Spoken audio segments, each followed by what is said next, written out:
Smoking Gun Jerky of Nebraska wants to highlight you, the listener, on the 93.7 The Ticket Wall of Fame at the store. Stop by the store at 48th and R in Lincoln and see their huge variety of small batch gourmet jerky. Or if you're not in the area and want to try some, go to smokinggunjerky.com and enter code EARLY for 10% off your purchase. It's the ultimate low-calorie, high-protein snack at Smoking Gun Jerky of Nebraska.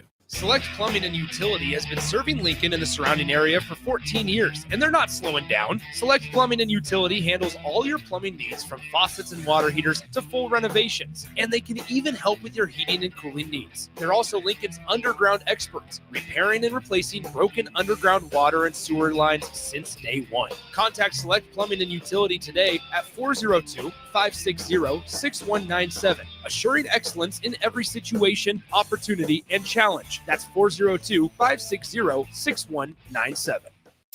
Are you looking for an exciting new way to put your skills to work? Explore new career options in the fintech industry at Currency, a Sandhills global company. We offer full-time positions in financial sales, compliance, operations, and other fields. We also offer a 4.5-day work week, an attractive benefits package, and opportunities for advancement.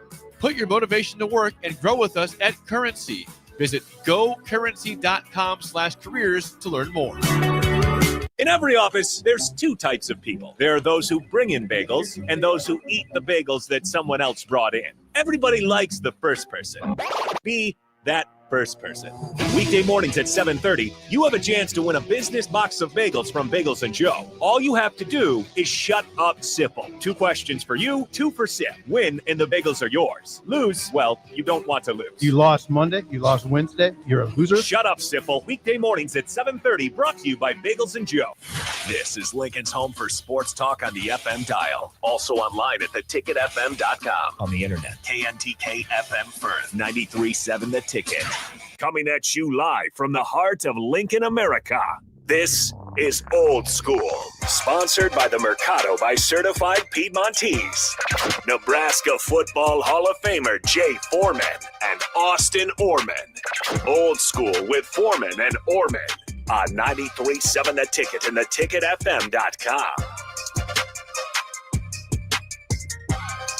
Here we go. Welcome in on a Friday.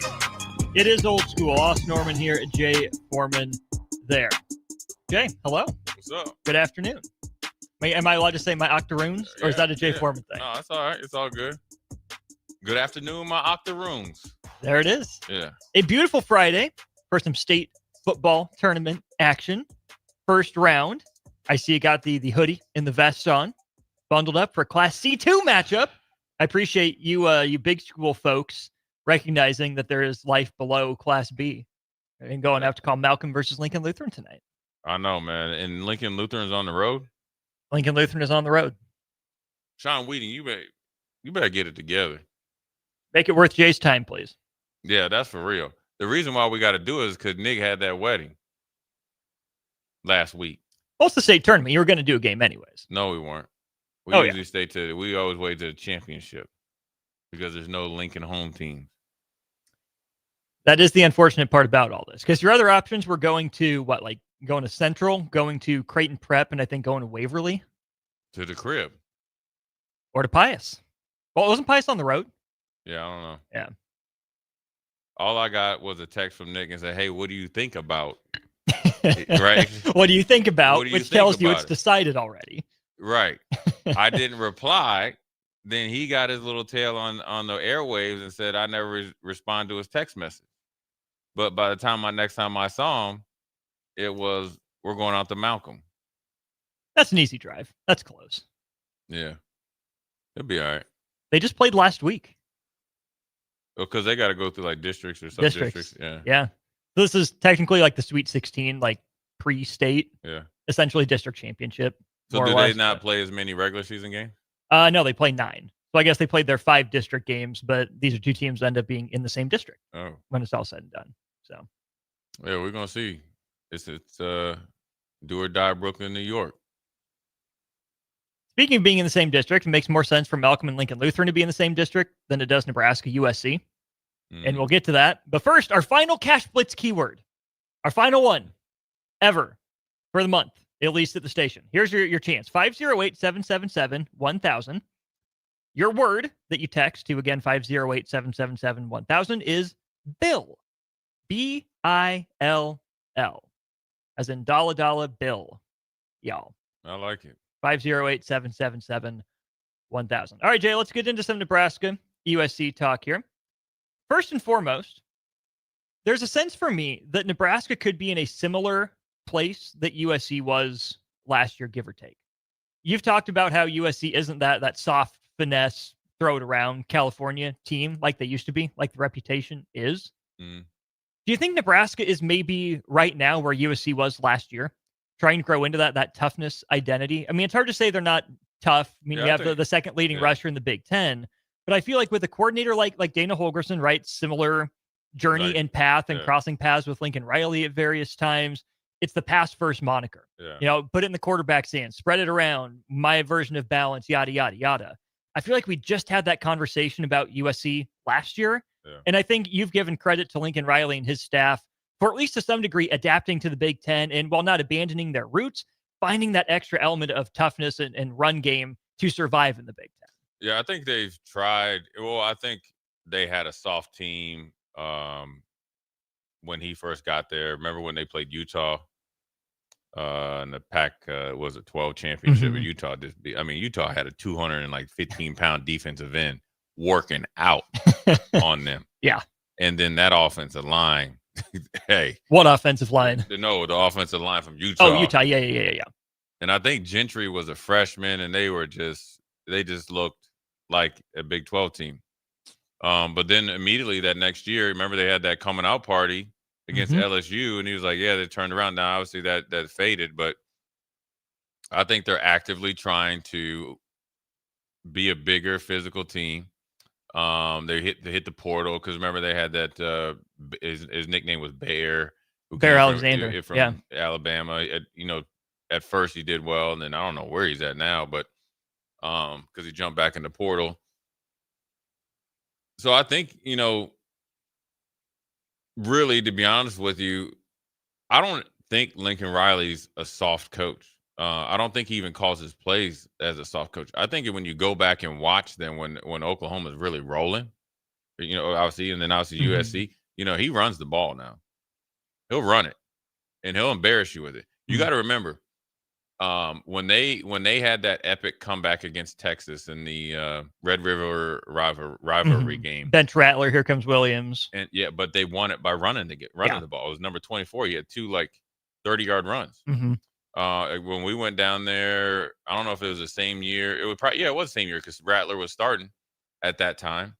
They ran the ball with 2 or 3 running backs. One of them got drafted by the Giants and was a pretty good pro. He's more of a scat back or whatever, and I think he got injured. So he's able to go and identify talent in the running back room and develop depth there. They got their second or third team running back here. And they're more than, Well, they didn't miss a beat. No, they're more than able. It's like, hey, so what it tells you, he has a standard, right? You might not be the guy, but when you get in there, you better be playing like you're the guy. So, maybe I think Nebraska is probably farther along in that process. I don't think either team was ever soft. I just think understanding what it takes to be truly a physical team is different, is a different type of mindset. It's a year-long thing. It's how you do things. It's how you make decisions. It's how you operate. Then obviously you see it out there on the field whenever you can. It's who you are. It's not just what you do. You got to actually, walk the walk instead of just talking the talk. And sure, there's a maturation process, but that's where I'm really curious to see how effective Nebraska is at running the ball against USC. Because if you look at USC's 2 losses, both have come on the road. First of all, on the road at Illinois, the Trojans allow 35 carries for 171 yards. Now, it was a really efficient day for Altmaier, 21 of 27 through the air for 330 yards and 3 touchdowns with no interceptions. Illinois did end up turning the ball over twice on fumbles, but 35 for 170, that's, over 4 yards per carry, almost 5 yards per carry, in fact. And then if you look at what Notre Dame did, 44 carries, 306 yards, and 3 touchdowns in the elements. Here's the difference. Nebraska says it wants to run the ball. Illinois, Notre Dame have been built on running the ball. You know that's Bielema, and you know that's what got Notre Dame really propelled through the December-January schedule they went through to make the national championship last year. Maybe there are avenues for Nebraska to run the ball and be effective. Emmett Johnson, second leading rusher in the Big Ten right now, behind only Justice Haynes. But right now, I don't think you can say Nebraska is about running the ball. They're talking about it. Yeah. It's time for them to show it. I think here's another opportunity to prove that they can run it effectively against, if not an elite defense, certainly an above average to good defense. Yeah, it's an up and down defense. And when you go on the road, that's one thing you want to make sure you get off the plane with. Yeah. Right. And the Illinois game is different because I felt like I'm never one to give anybody an excuse for scheduling, but that's a bad scheduling. Yeah. By the Big Ten, 11 o'clock game in Champaign. I mean, so they were asleep for it seemed like the first, and then they started to come back, but it was too little, too late. So I think with Nebraska, they have the ability early in the season to be very efficient, extended run game with the short passing game. Oddly enough, they seem to run the ball better now than they did against like Cincinnati. They ran it. Emmett did well against Cincinnati, but it was just like workman, like 4 or 5 yard carry. Now you're seeing more explosive runs, and depending on what their metrics are, explosive runs. But you're starting to see some explosive runs, especially early in the game. So, I think the path against a team like USC is you got to get off to a good start at the line, win the line at line of scrimmage on both sides of the ball, and you got to be able to stick to it. You got to stick to it. Even if they get up, if they get up by a couple scores or they're down and end up tying it, you just got to be able to stick to it.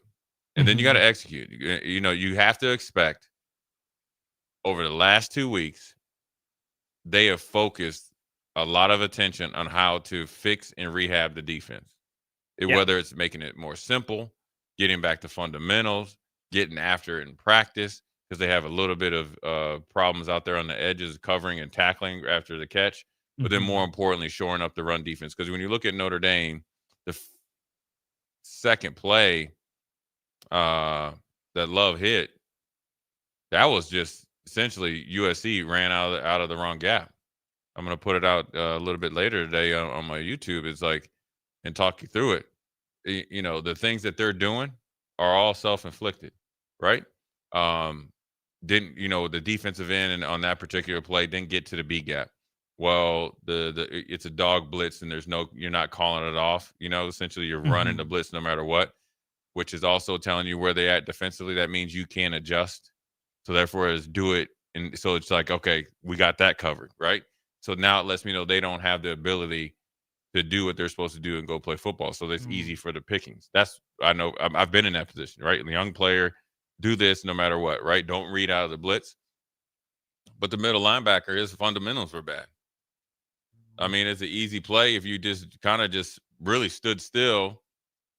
You run right, he might get a 4 yard gain because Love's not a very physical back. He's not going to run you over. He runs behind his pads, but he's not like not a bowling ball. And the linebacker is big enough to absorb that and make a tackle. Well, you split your stance, did the merengue, tried to guess wrong, and now you got the fastest running back in the nation. You're looking at number 4, and that happened 3 times. So they ran for over 300 yards, but at the second level, you accounted for 75% of those yards. And when you don't have a lot of depth up front for them, defensive line wise, USC, you have to get off to a good start, especially on the road. You got to expect that the offense and Dana Holgorsen is going to have something for you, much like you got to expect Lincoln Riley to have something for our defense. And if USC wants to have a chance to really take control of this game or really give them a leg up in this game, is they're going to have to play well up, initially off the get-go defensively. Now, here's where their problem is. Their special teams are average at best. Dangerous returners, but the whole overall unit, average at best. This is, if it's supposed to be windy, and also with the way Archie kicks it and can kick it with different, outcomes. I call it a flying saucer. It goes like this, end over end. You can hit the kind of the downward spiral and all that. How much time have you put into that? Mm. And you don't get to replicate that in practice. Now you look at it where Nebraska has an advantage, probably special teams at home, right? Okay, even if it's a slight edge. Probably don't have a big deficit as far as output and productivity on the lines. It's not like USC's offensive line is dominant. They're athletic. They're not very physical. They don't really even block well in space, to be honest with you. They're great at the great. I mean, they can get out there. You can run gap schemes. They actually do better when they actually run a zone. When they line up and punch you, they actually run the ball better that way. Is that a thing for most teams? Well, it's the easiest one because you can kind of work together in tandem. It's like probably your first, play you work on in the spring. I think Nebraska, if they play well at the second level, Nebraska can take advantage of this game pretty quickly and take control of the game. Excuse me. So that means that everybody from the nickel, Sierra Wright, Javen, Shavers, and all those guys, they got to come out hot. To me, this game is going to be decided based on how Nebraska's defense fares against USC's offense. I think so. Well, whatever. Here, let's make it a little bit simpler. Whatever defense plays better. I mean, this is why you should be. Well, if I was, playing in this game, this is why I think these games are easy. It's on us. Mm. Like if we outplay USC's defense at home, at night, and all the other stuff you got going on, we win the game. I just think it's really like a best on best, strength on strength pass offense versus pass defense. Mm-hmm. I think Nebraska, that when Nebraska's on defense, USC has the ball. What scares me is that USC does have that counter punch. They are able to run the ball. They got counter punches. Chiz, yes, plural, ES, punch is. Yeah. So Nebraska's not screwed. Nebraska's not hopeless. They have the opportunity. And you mentioned that USC's may be a more athletic line than it is a physical mauling line. Mm. I wonder if that means Nebraska will have more of a chance against the run, if that's better for Nebraska. How much of it has been Nebraska's just getting straight up dominated by other teams? Yeah. How much of it is, hey, Nebraska just is in the wrong place at the wrong time, and it's mental? Yeah, I don't think they getting. I mean, there's probably obviously moments blowing up. I don't think it's like that. I think it's more self-inflicted wounds. Not setting the edge and owning the edge. Not pre-snap alignment. Not really, looking at the count. What the offense is counting. Okay, well, we are supremely overloaded here, like the Michigan game. One of us got to get over there to give us a chance to slow down that easy touch. All those things, right? So it's more on Nebraska. Now, sure, USC will do. Will get some yards. I mean, they're a talented team, right? But where the gap scheme can cause problems now, right? And here's where the gap schemes. This is the purpose of gap schemes, at least from a defensive perspective. How well do you play football? I might have the B gap on play side, A gap away from me. When those linemen pull, I have to make sure my assignment pulls with them. Then I have to effectively get there in a physical nature and stay alive and make the same play as if it was a basic conventional run play. So they do it to get some edges, get the advantage, right? To reset the count. And then they feel like they can get up to the second level faster. And if they do, then they got guys that can really make you miss and house call it. Make you miss was a big theme. Has been. Nebraska diving at ankles has been on Matt Rule's mind. Big Haas says if you go back and watch the tape, all the long runs and scores Nebraska's given up have been because of broken tackles. That's certainly been an element to it. 4693 says, guys, they got pushed back last week versus a line not near as good as USC's. Let's not discount Northwestern's line. Is it Joe Moore award-winning? No, but go back and watch the Whiteboard Wednesday from last week. Jay, I think you did a really good job of talking about what it was Northwestern's line does well. They're well coached. They're fundamentally solid. And again, world beaters? No. Certainly a good enough Big Ten offensive line to cause teams problems. They're good. They're good. They're better than Michigan State. They run a different offense than Maryland. I thought Maryland's offensive line was actually a little bit better than I originally thought. I mean, they're big, kind of, maulers. I think Northwestern had a combination of both. You're not going to fool them up front, Northwestern. They're going to execute. They're not the biggest offensive line, but they're not the smallest. They're not the slowest, and they're not the fastest. They're very well coached. They got a really good coach. And they're probably on the upper half offensive line-wise. In the Big Ten. In the Big Ten. Which means you're probably top 25 national. Right. Or whatever you want, or your top 30, where they're legit. Hey, 72. Problem. He's going to be on Sundays. Mm-hmm. And in the center, nasty. And so, in that case, Nebraska feels like they're battle tested. And I'll push back on I don't get to watch the coaches tape, so I shouldn't say I should push fully back. And I'll agree with you, and then I'll add on to what the texter said. When you see missed tackles, the low hang, and that's why we do whiteboard Wednesdays. That's why I started to do some more like voice stuff when I can, and get access to stuff on what potentially could happen on my YouTube and stuff like that. Is it's all set up to what you got to know the why. So so let's look at the first long run from Michigan. I'm just thinking off of just memory or whatever, and that's questionable at best. But is that when you practice these runs and you have to set the edge, that's the most important thing, because it gives everybody an aiming point and an entry point to stop the run. Helps you condense the formation. Condense you the formation. You got to set the edge and then condense the edge and then go play football.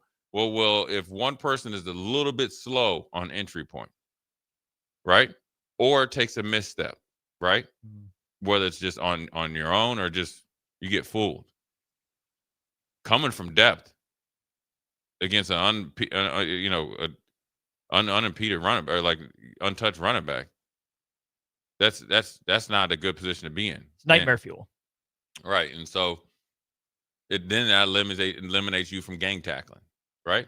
It eliminates you from direct access plays to your second and third level, which then it leads to explosive runs, which leads to a couple there. So sure, you can get off blocks better. Sure, you can play lower, and those are all things that you can self-correct. So that's where when you play in a game like USC, especially with them coming on the road and feeling like they're rested, recovered, rejuvenated, they understand the stakes of it. It goes without saying, Lincoln Riley has to win some games. This is a big game for him to, even though Nebraska's not ranked, beating Nebraska on the road when you're favored to do so.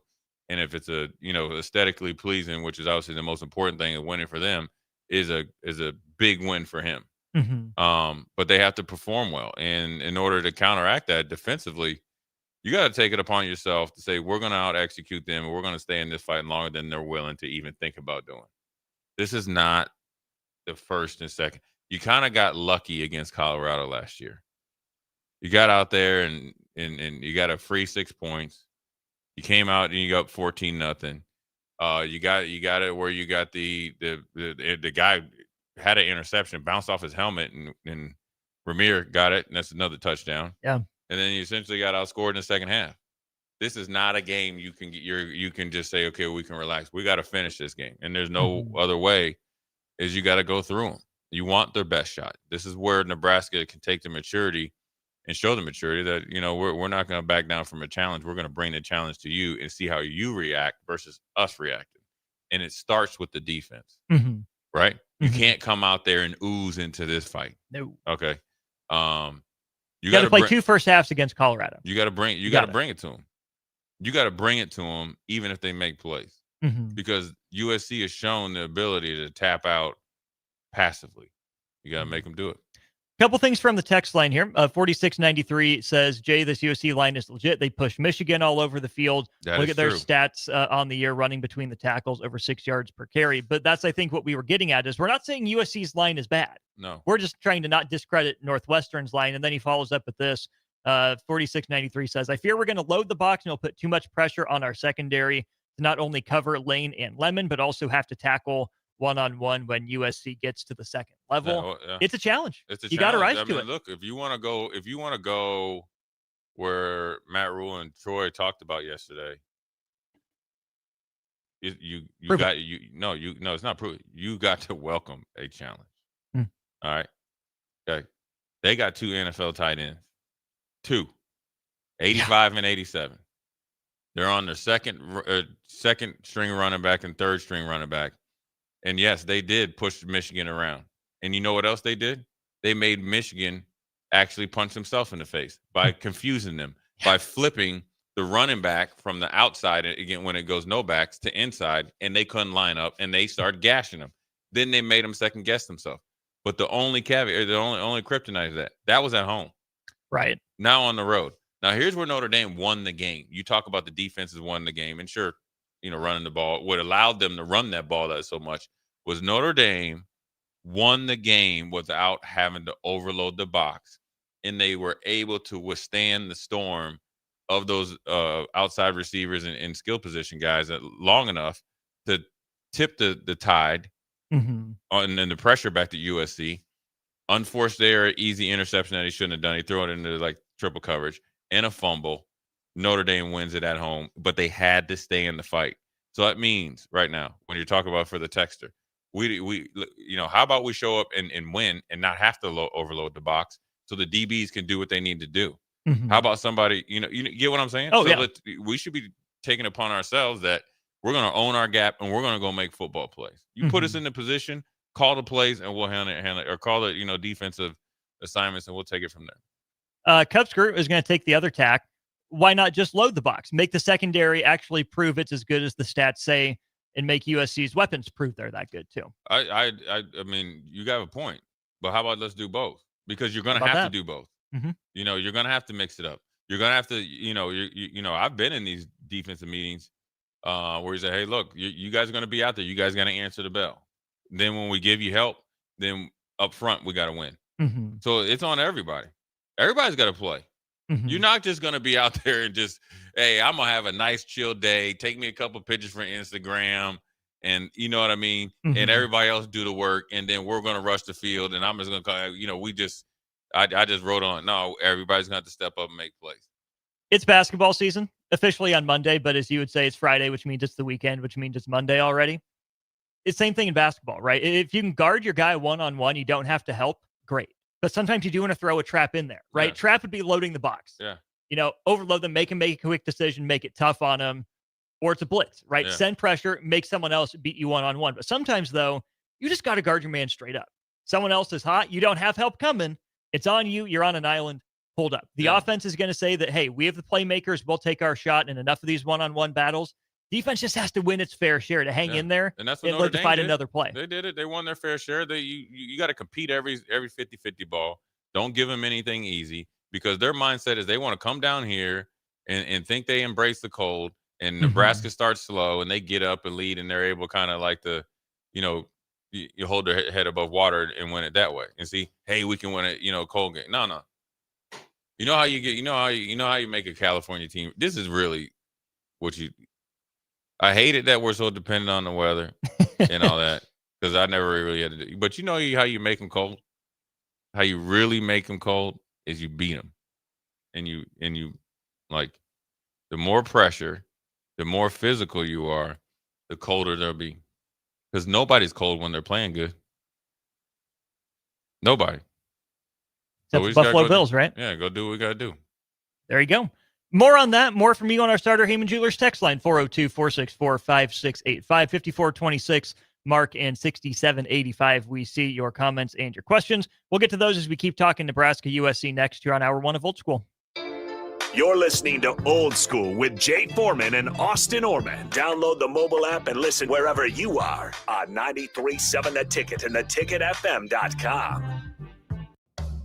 Make your next event unforgettable with Grazing Gouda, your local artists and experts in charcuterie and grazed tables.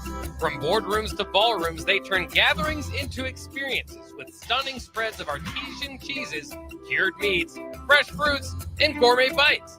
Perfect for corporate luncheons, weddings, parties, or any celebration that deserves a wow moment. They handle the details. You take the compliments. Book your Graze table today at grazandgouda.com. Graze and Gouda, because every event deserves to be savored. Ryan, with all this red and all these people around, I'm still not seeing the tailgate. Todd Spidell, former body shop owner, terrible driver. We're getting close. Now, did you know with 3 locations in Lincoln and hundreds of years of combined technician experience, we can get Husker fans back on the road even quicker and safer after their tailgate mishaps? Oh, Todd, turn left right here. Left or right? Left, right here. Right? Well, you wait for the tow truck. I'm getting a hot dog. Well, I guess while I'm waiting. All right! Most recommended! Eustace Body Shop! Woohoo! Dude, you should be on American Idol. You really think so? No.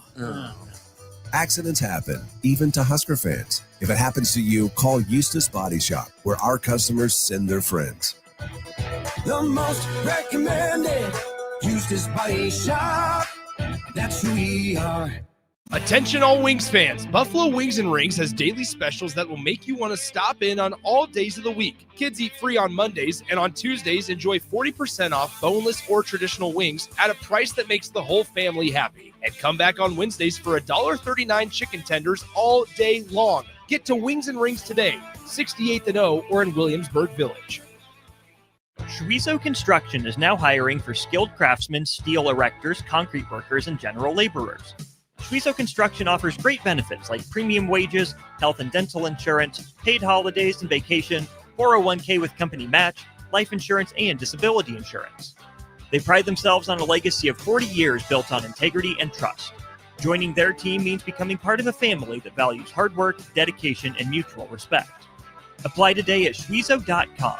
That's schwisow.com. Select Plumbing and Utility has been serving Lincoln and the surrounding area for 14 years, and they're not slowing down. Select Plumbing and Utility handles all your plumbing needs from faucets and water heaters to full renovations, and they can even help with your heating and cooling needs. They're also Lincoln's underground experts, repairing and replacing broken underground water and sewer lines since day one. Contact Select Plumbing and Utility today at 402-560-6197, assuring excellence in every situation, opportunity, and challenge. That's 402-560-6197. A lot of businesses say they're family focused, but when tough situations in life arise, the business wants anything but your best interests. James Enterprise Incorporated is hiring, and they will always treat their employees like family, just as they do their customers. James Enterprise Incorporated is hiring Class A and B CDL drivers, a shop tech, and a diesel mechanic. If you're looking for a career with a company that goes above and beyond to value you and your family, apply today at jamesenterpriseinc.com or call 402-432-6740. Midwest Bank is hosting our annual Thanksgiving food drive, partnering with local Lincoln schools to provide Thanksgiving dinners to families in need. We hope to provide meals for more than 120 families in our community this year. You can help by dropping off a donation at either Midwest Bank location, 7001 Pioneers Boulevard or 2655 Jamie Lane. Any donation is greatly appreciated. Your community, your bank, Midwest Bank, member FDIC. Are you looking for an exciting new way to put your skills to work? Explore new career options in the fintech industry at Currency, a Sandhills global company. We offer full-time positions in financial sales, compliance, operations, and other fields. We also offer a 4.5-day work week, an attractive benefits package, and opportunities for advancement. Put your motivation to work and grow with us at Currency. Visit gocurrency.com/careers to learn more. MHC isn't a new company, just a new name. Moe's Moving is now Moe's Home and Commercial. Whether moving across town or across the state, MHC Moving has you covered, specializing in home, apartment, assisted, and independent living moves. MHC can handle your commercial moves as well. MHC Moving has 0 hidden fees. You'll never pay for same-day booking or be charged for stairs, heavy items, or elevator fees. Rates are the same Monday through Saturday, and you will never pay a truck or fuel surcharge. And they offer payment plans through PayPal. Call MHC Moving today at 402-853-7167 or go to mhcmoving.com. When the clock strikes 0 after every Nebraska football game, There's only one place to go for instant coverage. Tune in for the Husker After Party Postgame Show on 93.7 The Ticket for each game, win or lose. Call in with all your takes or text the show at 464-5685 and hear quotes from the players and coaches, too. It's the Husker After Party Postgame Show, sponsored by Anderson Ford and Vinny Kreekak of State Farm Insurance. Back to old school with Foreman and Orman on 93.7 The Ticket and theticketfm.com.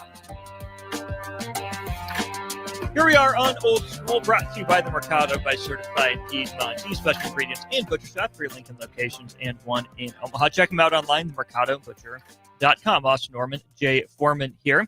Let's get back to our starter, Heyman Jewelers text line 6785.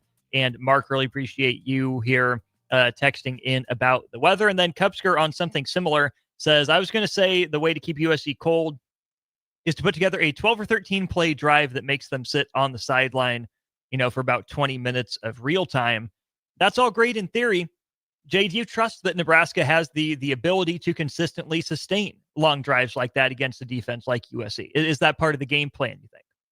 I'm sure it's part of the game plan. I think your best defense is keeping your offense on the field. I'm sure they would like to have sustainable 8 to 10 play drives. They can do it. They've shown it at times and showed glimpses that they can do it.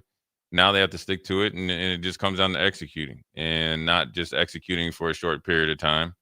And execution and being efficient on offense necessarily doesn't mean always 7 points, or in some cases 3. Do you put together a legitimate drive before you legitimately get stopped? Yeah. Here's an example. Okay, so they kick off and say we just start just at the 25 or 30. Okay, we get a couple first downs. There's a penalty there for us, penalty there for them.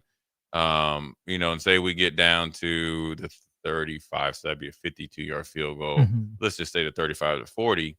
And you took your shot. You missed. Took your shot. We're 3rd and 8, right? We have a good play called up. Guys open, 50-50 ball. They make a play. Right? Mm-hmm. They're on scholarship too, and they're actually getting paid too. He earned his.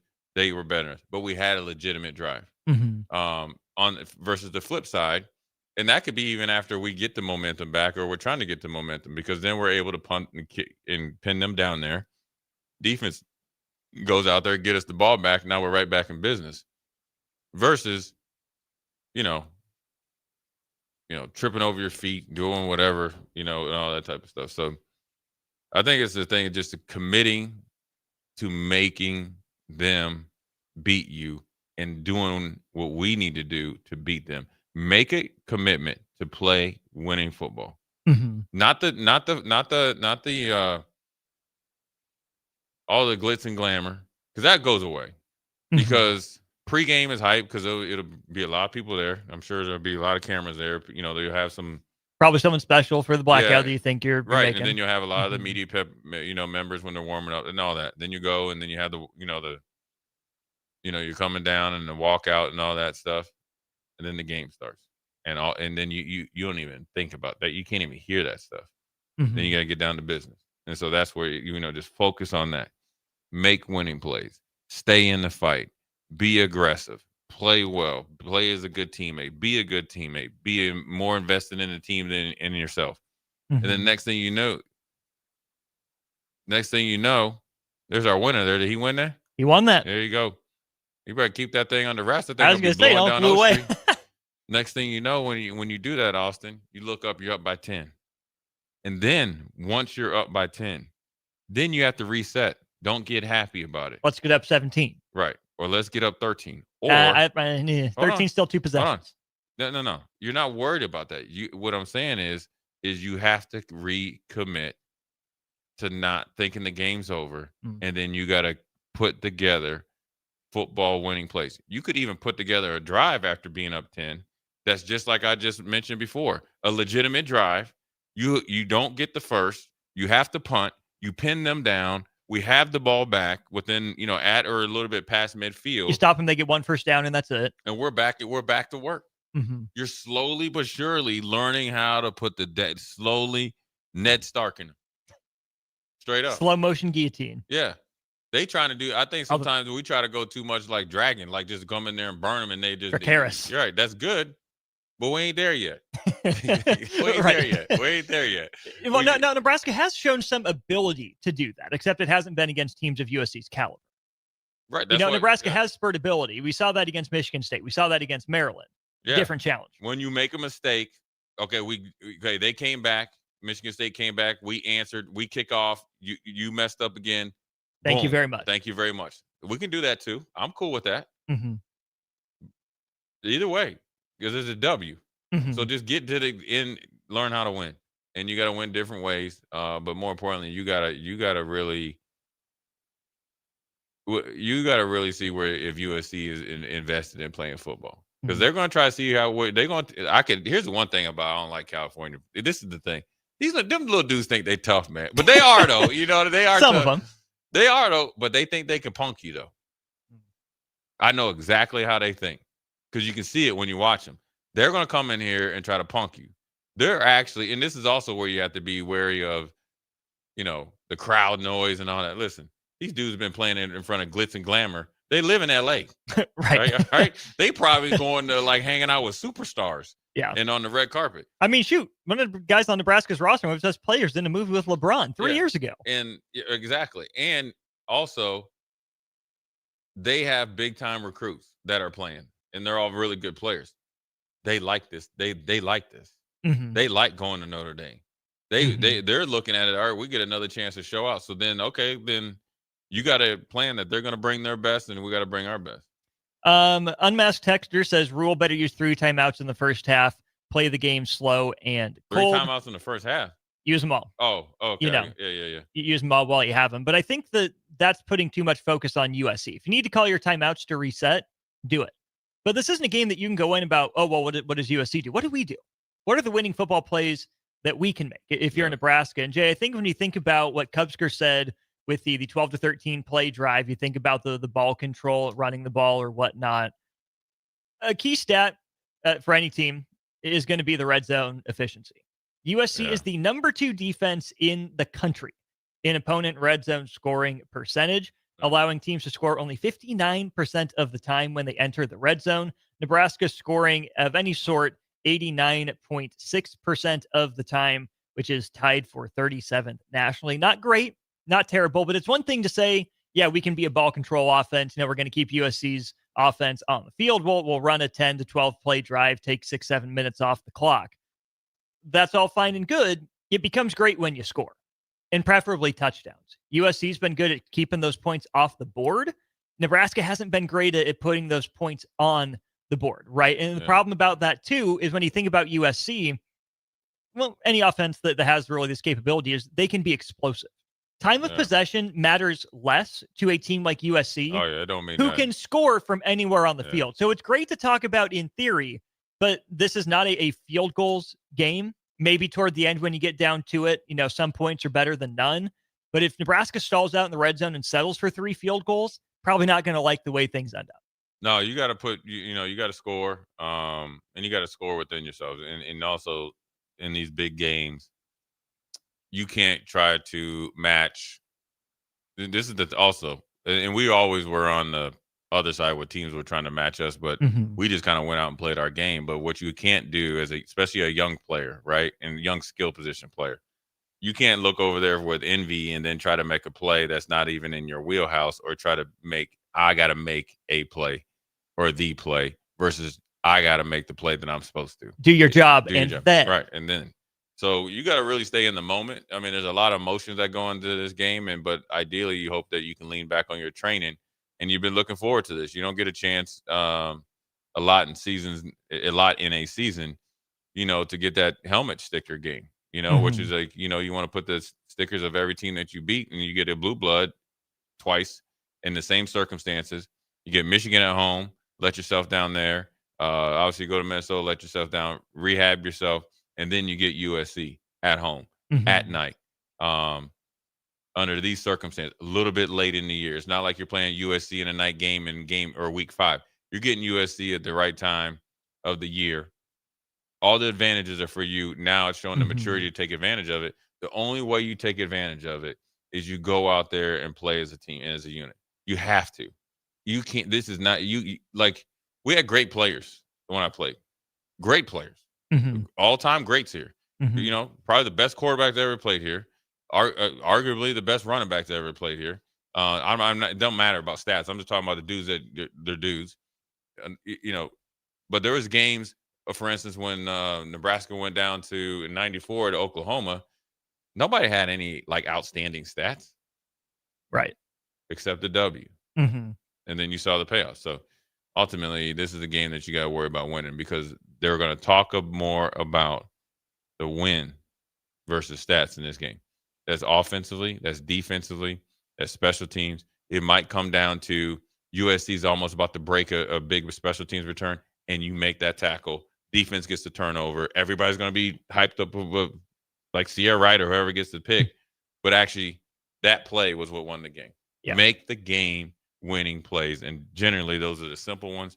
They're led by effort. They're led by obviously knowledge of the game and doing that extra step. The extra step for us is go to break. Short segment to wrap up hour one of Old School right after this. Watch Old School live on Facebook, YouTube, or Twitch. Old School with Foreman and Orman on 93.7 The Ticket and theticketfm.com. 93.7 The Ticket, Fox, KFXL weather. Brought to you by Bryant Air Conditioning, Heating, Electrical, and Plumbing. Your Lincoln forecast for today. We'll see increasing clouds throughout the day, and it will be breezy. An afternoon high around 54. Tonight, partly cloudy skies, but light breeze. A low around 33. And tomorrow, we'll see partly sunny skies and light winds. An afternoon high around 48. I'm meteorologist Kyle Pleckett for 93.7 The Ticket and theticketfm.com. Select Plumbing and Utility has been serving Lincoln and the surrounding area for 14 years, and they're not slowing down. Select Plumbing and Utility handles all your plumbing needs, from faucets and water heaters to full renovations, and they can even help with your heating and cooling needs. They're also Lincoln's underground experts, repairing and replacing broken underground water and sewer lines since day one. Contact Select Plumbing and Utility today at 402-560-6197, assuring excellence in every situation, opportunity, and challenge. That's 402-560-6197.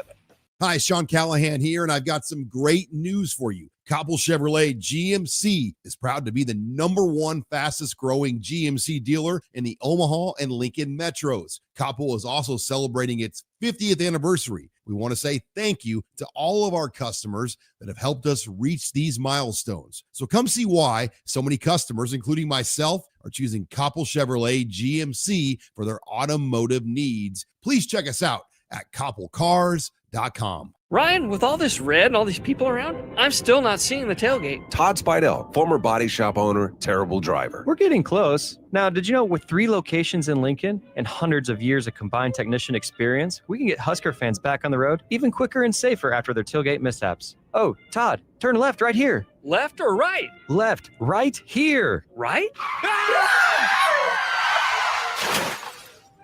Well, you wait for the tow truck. I'm getting a hot dog. Well, I guess while I'm waiting. All right! Most recommended! Eustace Body Shop. Woohoo! Dude, you should be on American Idol. You really think so? No. Accidents happen, even to Husker fans. If it happens to you, call Eustace Body Shop, where our customers send their friends. The most recommended Eustace Body Shop. That's who we are. Jack Russell of Farm Bureau Financial Services is here to help you protect things that are most important to you. Whether it's your home, your family, or your future, Jack Russell has the proven experience to get the job done while developing authentic relationships with you. Give Jack a call today at 402-421-9100. Again, that's 402-421-9100. Or visit one of his 2 locations in Lincoln or Seward and learn how you can excel in the complicated world of insurance. Jack Russell of Farm Bureau Financial Services, a trusted and well-respected representative since 1999. I can't believe I just scratched that car. Find my insurance card. Dude, what do you have in this glove box? Ew, are these socks dirty? Oh, forget about the socks. I need my insurance card. Just pull it up on the State Farm mobile app. But I can do that? Oh, hey, I can do that. Yep, it's called service. I can file a claim on here too? Yeah, it's called service. Whoa, I can call my agent too? It's called service. Call your local State Farm agent, Vinny Krikak, today at 402-474-1173. Make your next event unforgettable with Grazing Gouda, your local artists and experts in charcuterie and grazed tables. From boardrooms to ballrooms, they turn gatherings into experiences with stunning spreads of artesian cheeses, cured meats, fresh fruits, and gourmet bites. Perfect for corporate luncheons, weddings, parties, or any celebration that deserves a wow moment. They handle the details. You take the compliments. Book your graze table today at GrazingGouda.com. Grazing Gouda, because every event deserves to be savored. There's always a new experience to be had at Arbor Day Farm in Nebraska City. From events, adventures, wine tastings, or the Discovery Ride, you can never get tired of seeing what the property has to offer. Make a weekend out of it by staying at the Lead Lodge and enhance your stay with their special packages that include luxurious treatment. Learn more or book your adventure today online at arbordayfarm.org. Are you looking for an exciting new way to put your skills to work? Explore new career options in the fintech industry at Currency, a Sandhills global company.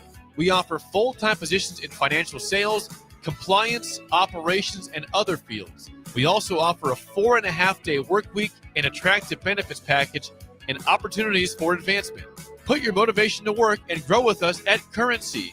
Visit gocurrency.com/careers to learn more. For remote starters, audio upgrades, and more, there's only one place to go. Auto Sounds of Lincoln at 48th and O. Back to old school with Foreman and Orman on 93.7 The Ticket and theticketfm.com.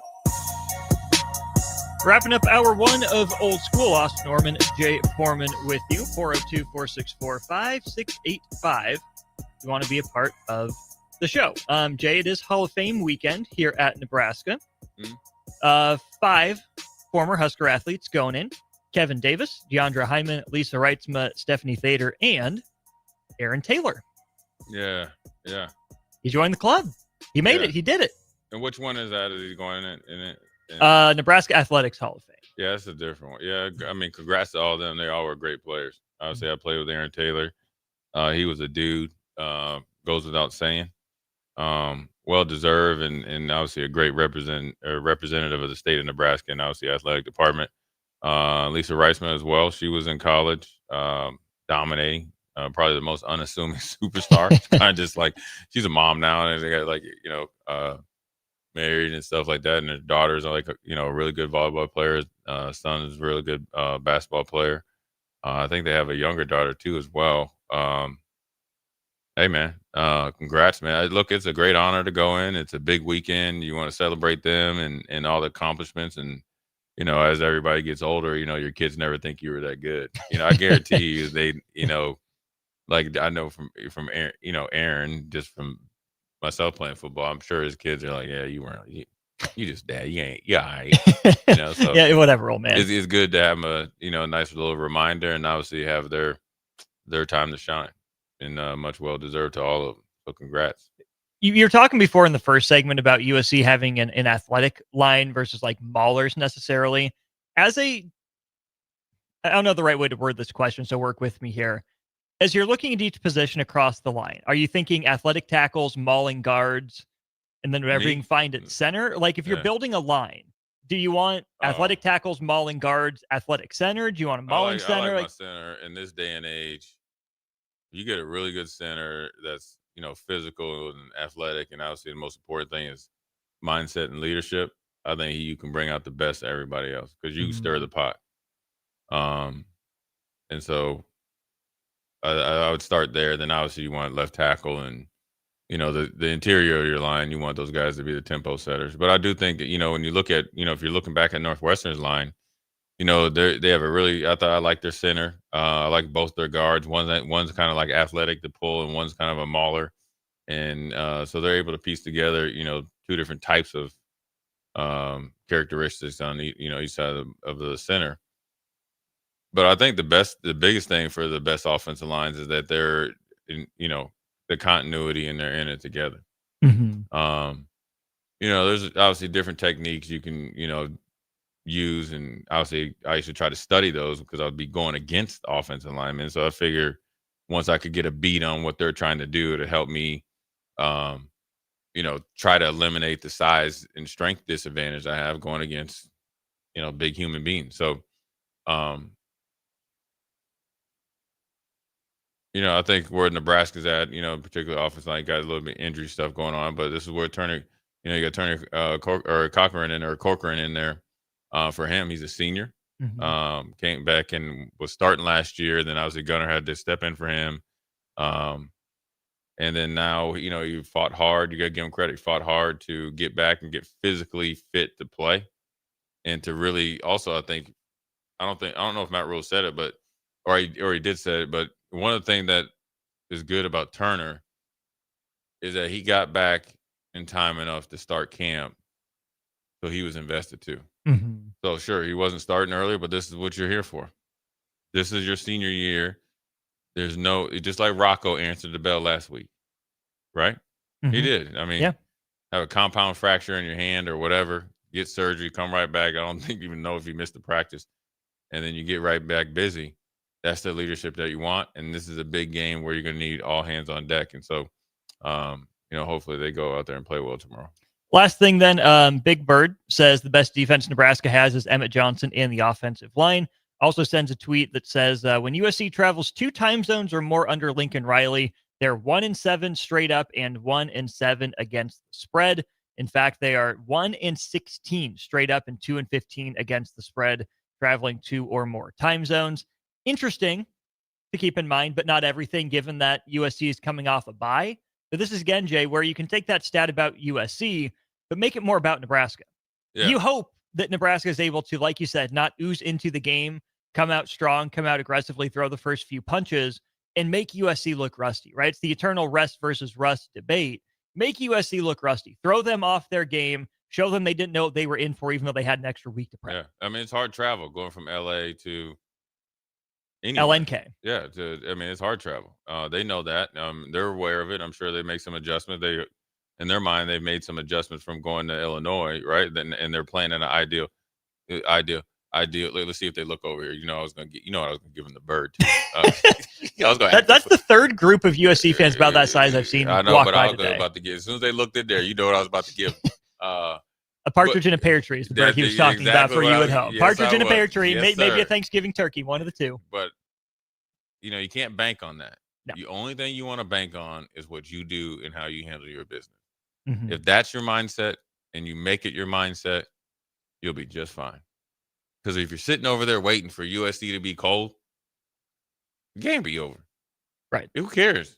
Not them. Well, here's also, this is all what I used to tell people about the up tempo. Remember when they were talking about we want to run 100 plays? They're gonna get tired too, or we're gonna be cold too. So let's go out there and do it. So,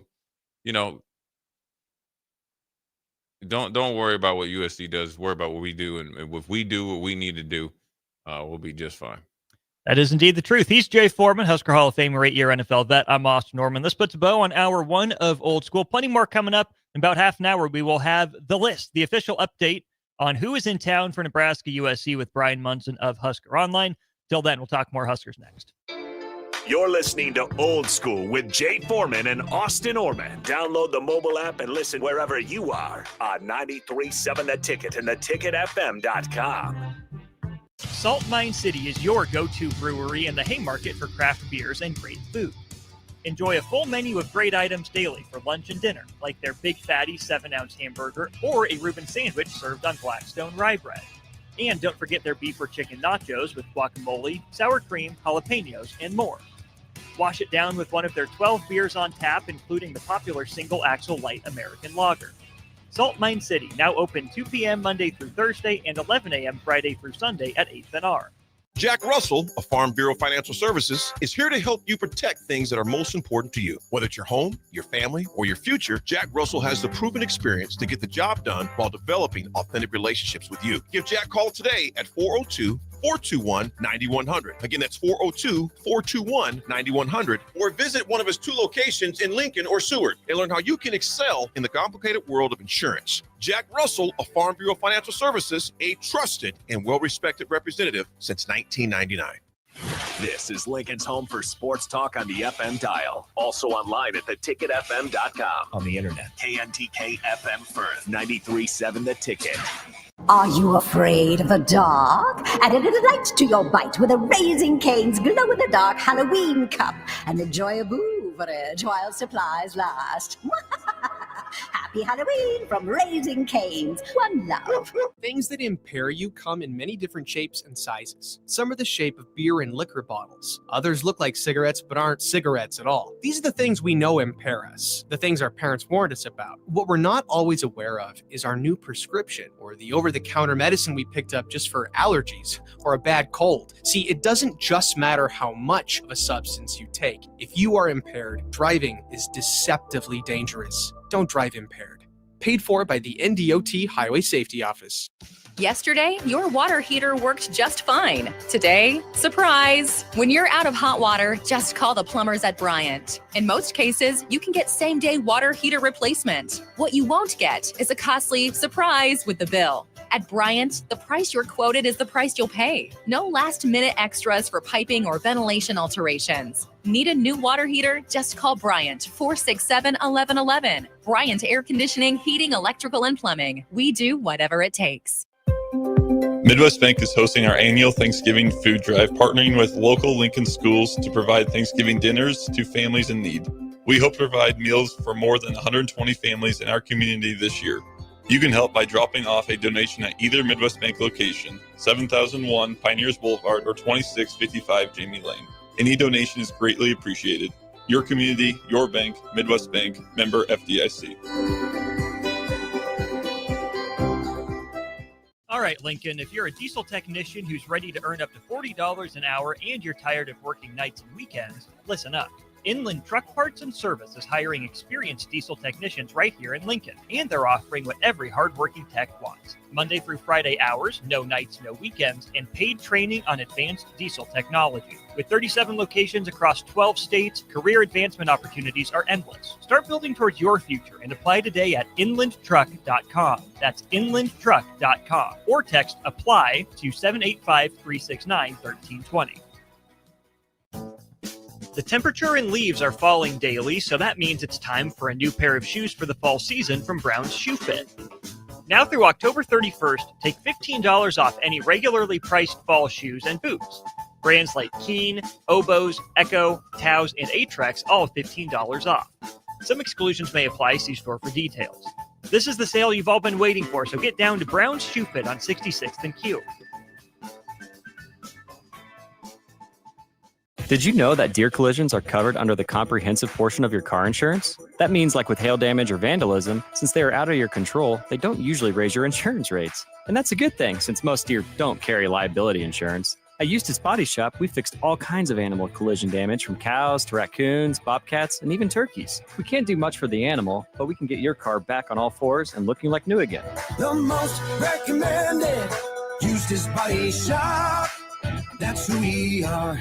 Hey guys, it's Nick. High school football postseason action is already here, and 93.7 The Ticket is bringing you all the hits starting this Friday. Join me and Jay Foreman from Malcolm High School as we broadcast Class C2 action with 11-seed Lincoln Lutheran doing battle against number 6 Malcolm. Kickoff is slated for 7 p.m. with pregame coverage coming your way at 6:45 p.m. It's the first round of the high school football playoffs, and it's right here on 93.7 The Ticket and theticketfm.com. Coming at you live from the heart of Lincoln, America. This is Old School, sponsored by the Mercado by Certified Piedmontese. Nebraska Football Hall of Famer Jay Foreman and Austin Orman. Old School with Foreman and Orman on 93.7 The Ticket and theticketfm.com.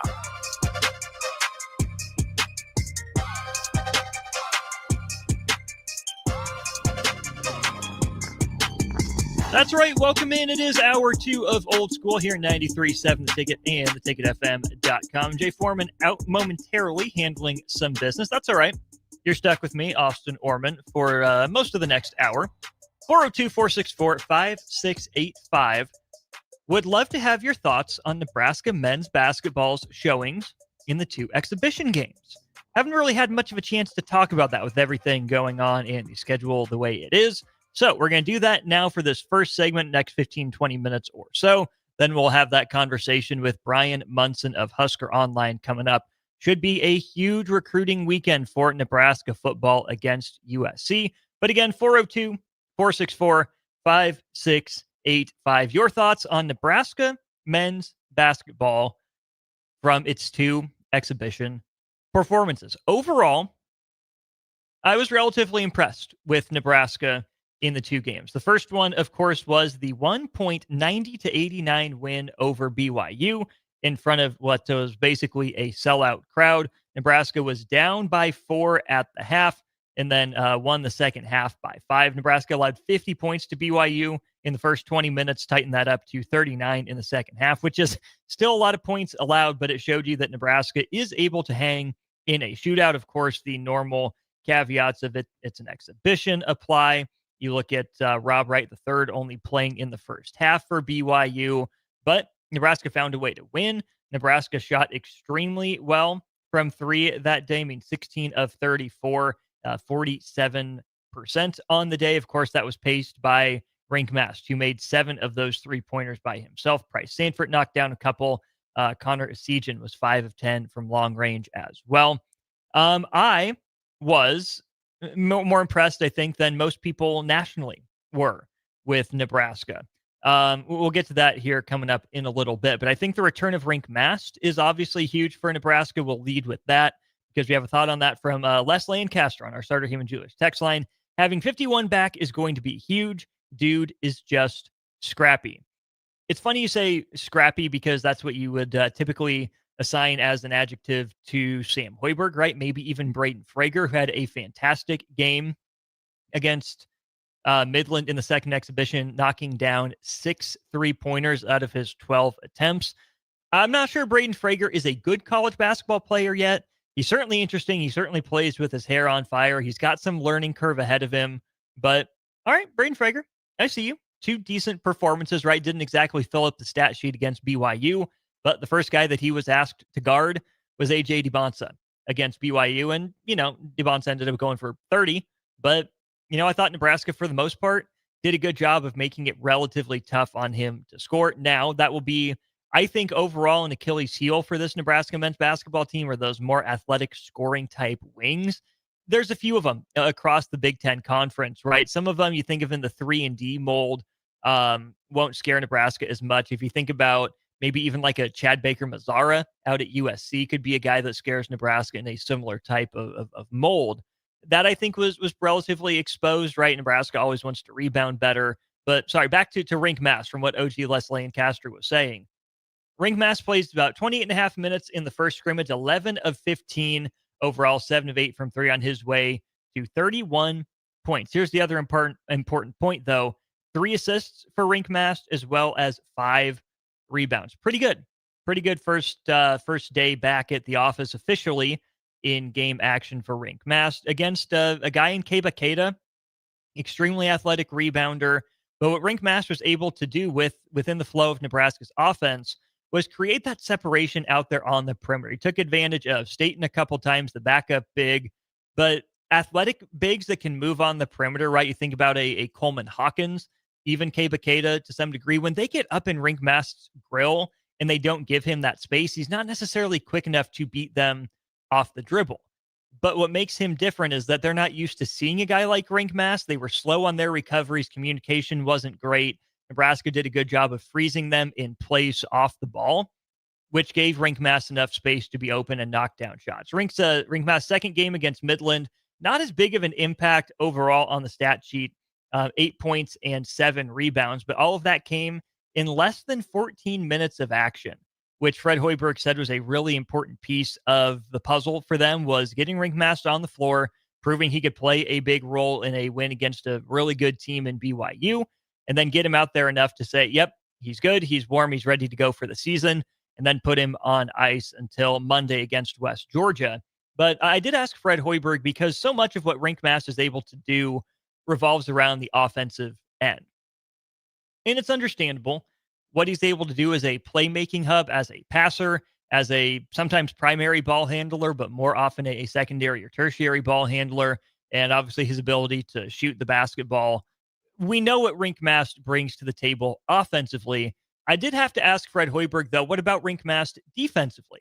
Because when you think about how good Nebraska's defense was in the tournament run a couple of years ago, run to the tournament, if not the run in the tournament for Nebraska in the NCAA tournament, they were really good when it came to 2-point defense and overall just being a solid defensive unit. Not an overwhelming one. I do think Nebraska, on the one hand, benefited maybe from some opponent shooting luck, but what I think that Nebraska team was really good at doing was finding a way to force teams into shots that Nebraska wanted them to take.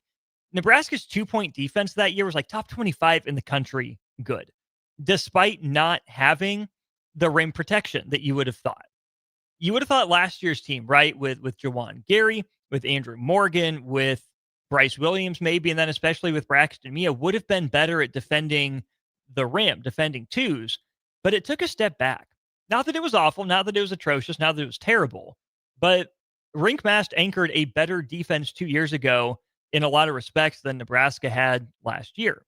Fred Hoiberg would say some of that is due to his communication skills. He's the best defensive communicator, at least out of the big men, which makes sense given how long Rinkmast has been here overseas, the amount of time he spent in the program, how familiar he is with the scheme. But Fred Hoiberg says even if he doesn't blow you away with athleticism, Rinkmast is one of those defenders who's in the right place at the right time, really consistently does what Nebraska asks him to do with his hands, keeping them high when they need to be high, but keeping them low, especially when teams involve Rinkmast in a pick and roll and they want to get that guy into the pocket pass on the short roll. Rinkmast does a masterful job of keeping that away. So then more of the burden falls back on the guards to recover. Rinkmast will play at the level because he is able to navigate the perimeter a little bit. He can play some drop. Nebraska will ice or blitz some pick and rolls with him as well. But if Nebraska's perimeter guys primarily are going to be switching, they did a lot more of that against Midland. That's going to put some pressure then on the communication and on Rinkmast in the back line in his ability to make sure everyone still knows their responsibilities and make sure that they still know that they're covered in the back end. So yeah, I think Rinkmast really stood out in a positive way in his return to action. Did have 4 turnovers against BYU and 1 against Midland. So 2.5 turnovers a game is certainly more than you're going for. But Rinkmast admitted, Nebraska even said, yeah, you can tell Rinkmast is trying to get his timing back.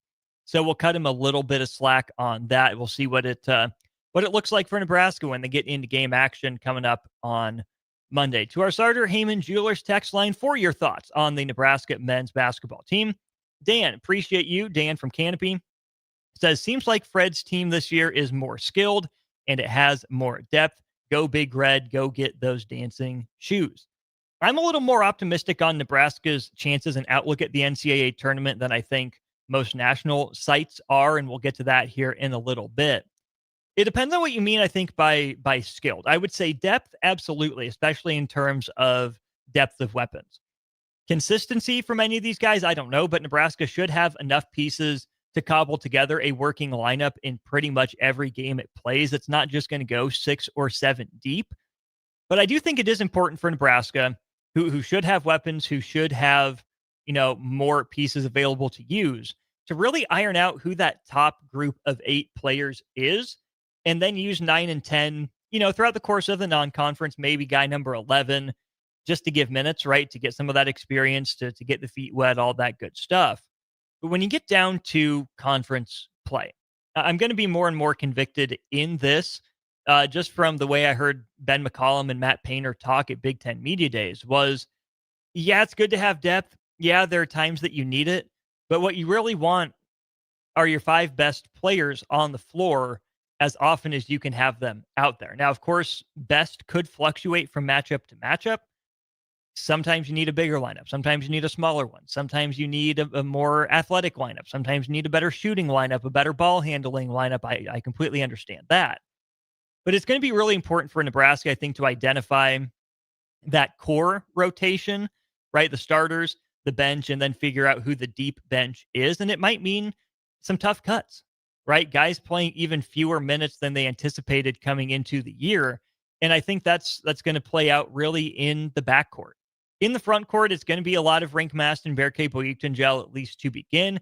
Ugnius Jurusevicius just got put on the shelf for a couple weeks per Fred Hoiberg, getting a second opinion off of his performance against Midland because his back is still a little bit sore, acting up in ways that he and Nebraska don't want it to. So with Ugi Jurusevicius out for a couple weeks, that's going to mean probably more Jared Garcia in the front court, a little bit more athletic as a four-man. Could mean we see some Leo Curtis even, potentially. Now, this is where I need to make my annual plea for college basketball to change the redshirt rule. I would really like to see at least give guys the opportunity to play in a handful of games. If you want to do the same proportion as football, you would be able to give guys 10 games to play, essentially.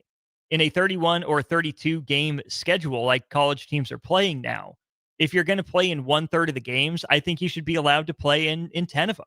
I think that's fair. It's the same proportion of games as football. But maybe you say, okay, that's too many games.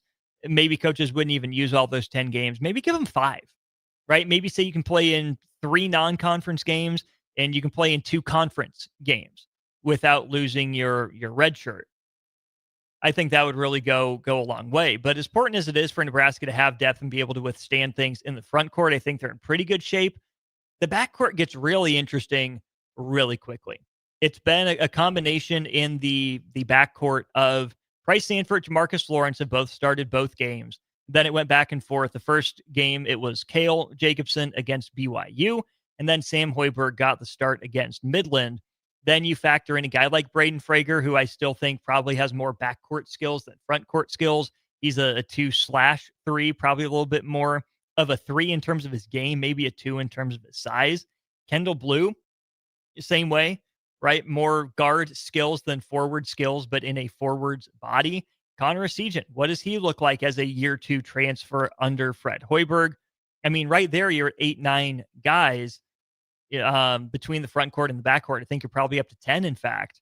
So you're feeling like you're in pretty good shape. But who are the best guys? Who is going to be out there at crunch time for Nebraska? We'll have to see. Nebraska ball fan, what's up, Austin? What's up to you? I think this basketball team will show a lot of different lineups this season dependent on the matchups. Tend to agree. I think that's going to end up being a hallmark of this team, is that they have kind of that mix and match ability. And in my head, I still like that versatility. I do think that it's important for a team to be able to be portable, to be able to be flexible, to be able to play many different styles. But I do think there's something to be said as well for having an identity, knowing who you are, knowing what you do, and knowing that it'll travel and it'll come out against any opponent, right? Michigan State, I think, is a great example of this. Their identity isn't in one particular, style of offense or scheme on defense. It's Michigan State is going to rebound on both sides of the ball, especially offensively. They're going to crash the glass, and then they're going to push in transition, even off of makes, right? You think about Purdue, what they do, the 2 big men that they have on the court at sometimes surrounded by shooters. You think about, Michigan wants to be a huge team. Yeah, they have abilities to play, for round 1, but they're going to play more 2 bigs, Michigan and Purdue, I think, especially. Iowa changed its identity from run and gun, Fran McCaffrey ball to, hey, we're going to minimize possessions, but maximize our efficiency here under Ben McCollum. You think about Indiana changing a little bit of its identity. Indiana, yeah, the pieces can mix and match, but what they're going to do is they're going to shoot the tar out of the basketball. They're going to want to shoot the lights out of the ball and stuff like that transfers. So yes, I like the idea of versatility. I think Nebraska has enough pieces of enough sizes and skill sets to make a number of different matchups work. But I also think it's time for Nebraska to start leaning into something that it does well on a year-to-year basis, right? Having that archetype of a guy that you recruit, you can say that that's the playmaking big man, and I can't push back or fight you too hard on that. And that's where I think, again, the return of Rink Mast really helps with that in a big picture sense for Nebraska. Allen and Lincoln, talent, just enough experience, good shooters, and coachable players makes this team capable of surprising many. D-Train says, even if Nebraska gets to the dance, the NCAA always gives Nebraska an almost impossible chance at winning. I will push back a little bit on that, D-Train, before we get into what some of the national prognosticators are saying about Nebraska. Nebraska was a 3 seed once and lost to a 14, right? Nebraska's been a 6 and lost to an 11. Nebraska's been an 8 and lost to a 9. These things happen. Nebraska's most recent tournament matchups have not been great. The way that 2013-14 team ended the year playing as well as it did to run into that Baylor team had the identity, right? It was going to be physical. It was going to be athletic. It was going to crash the glass, and that absolutely showed up in San Antonio. But 2 years ago, when Nebraska makes the NCAA tournament, 2 seasons ago now, at the end of the 23-24 season, it was very easy to see Texas A&M's identity because they put it on display, because it traveled. And let's not forget, Buzz Williams is in the conference now at an intriguing spot for him in Maryland with a whole new roster. But just like I said about Nebraska football against Minnesota, just because Nebraska didn't show an advantage over Texas A&M doesn't mean it didn't have one. Nebraska's ability to shoot from long range was supposed to be the equalizer. It just never showed up. Why? Because Nebraska was a little loose with the ball, and because Texas A&M's strengths were better than Nebraska's strengths, right? A&M was that athletic team. It got after Nebraska on the glass. Yeah, you had them shooting the lights out as well, and you tip your cap. They were ready for the moment. They were ready for March. Wade Taylor was incredible. It wasn't Manny Obaseki that was lighting it up from long range against Nebraska as well. Some of that was A&M played a great game by its standards. Some of that was Nebraska played a poor game by its standard. It was an on-paper matchup that, didn't look ideal for Nebraska, but I'm sure A&M fans were saying the same thing. Yeah, we can rebound really well, and that's an advantage for us. But man, if Nebraska holds on to the ball and they shoot from 3 like they're capable of doing, it could get dicey. It could be a long day for us. A&M used its advantages. A&M had them, and they used them. Nebraska had its own advantages and couldn't leverage them. Plain and simple at the end of the day. Corey says they were also a tornado into the paint every time, causing fouls galore. Yeah, but that's the way that they played. That's exactly my point, is that A&M was able to exert control on that game early. They knew what their advantages were. They pressed the right buttons to exploit them. Nebraska had advantages going into that game, that matchup as well, and just plain and simple didn't use them. And that's on Nebraska, right? But if we look at this team and its ability to get back to the NCAA tournament, I would say more people than not are picking them to miss the NCAA tournament. If you look at ESPN's bracketology right now, Nebraska had been in and around the first 4 out to the next 4 out range for most of the offseason. Well, after 2 scrimmages, I believe this was just updated a few days ago. Yeah, just 3 days ago, it was updated by Joe Lunardi. Nebraska has moved out of the first team out or even the next 4 out to not in the picture at all. So Joe Lunardi says Nebraska is probably a college basketball crown team again. The Athletic has done its matchups. I tweeted this one out when I saw it at the time. Has Nebraska as an 11 seed, heading to Dayton to play in the first 4 against Clemson, a team Nebraska's seen quite a bit of in the Big Ten ACC Challenge. May it rest in peace. How about this, though? The other intriguing matchup that would be in Dayton for the 11 seeds, Iowa and Georgia. And I think that's really interesting from the Athletics crew of writers, because more places that I've seen have had Iowa as, maybe not a top 5 team in the Big Ten, but certainly a top half team in the Big Ten. And pretty much everywhere I've seen Nebraska picked is 14th in the Big Ten, which is, number one, a huge respect to the Big Ten Conference, because there are a lot of conferences where Nebraska would be picked to be at the very least a top half team, except for this Big Ten. It is still ridiculously good. It is still ridiculously deep. It is still a loaded conference. So it will be a little bit of an uphill battle for Nebraska. But I do think that that's a fair outcome, right? To just off the bubble or on the softer edge of the bubble, to maybe leaning in on the right side. If you look at where Sports Illustrated has Nebraska, this is less of the tournament projection, but this has Nebraska as the number 53 team in the country, around teams such as Texas, picked number 12 in the SEC, Clemson number 8 in the ACC, Mississippi State number 13 in the SEC, Kansas State number 9 in the Big 12, Virginia Tech number 9 in the ACC, and TCU number 10 in the Big 12. And then you have, your Minnesotas, Georgetowns, Memphises, Northwesterns, Wake Forest, yada, yada, so on and so forth. Again, I get why people pick Nebraska at 14th. I'm not sure this is a 14-team to March Madness sort of league or conference in the Big Ten. It could be, but I also think that it's well within Nebraska's range of outcomes to finish in the top half of the Big Ten conference. Corey says, how is this year's team seen if Rink Mass hits 3 to 4 threes a game and the bench actually produces in not just non-conference games, but actually conference games as well? Do they get a true ranking before conference play? It's going to be the shooting for this team. That's going to be what it is, right? That's going to be the surface level. Well, did Nebraska shoot well? Yeah, okay, so they probably won. Did Nebraska shoot well? No, they didn't. It was an off night, so they probably lost. Fred Hoiberg mentioned this after the exhibitions. I think this was just yesterday. I think some of the players have mentioned this as well.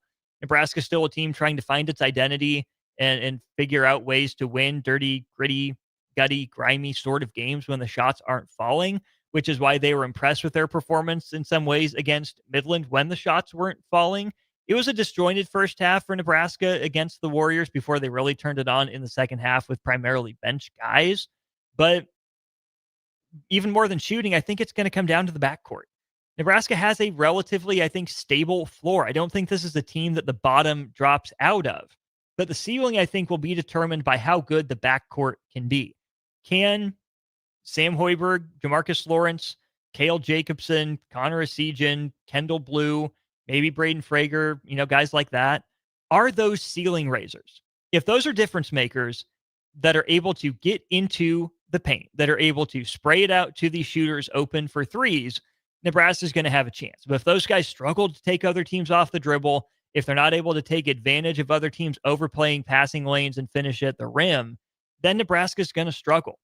I think Nebraska has enough pieces, I don't think Nebraska gets a first round bye in the Big Ten tournament. I think Nebraska's probably toward the middle of the Big Ten. But if everything breaks right for Nebraska and they shoot it well consistently, I think this can be, the number 6 to 8 team in the Big Ten.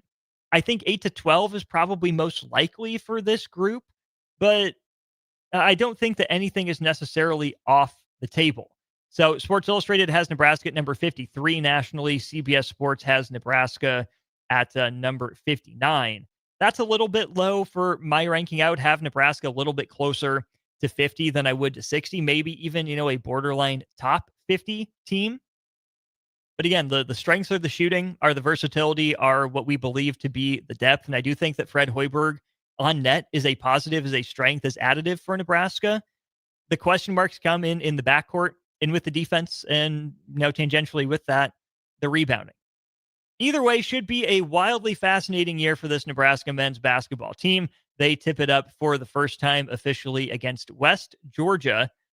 7 p.m. start for that one in just a couple days on Monday. We'll go to break, hop back into the Husker football conversation.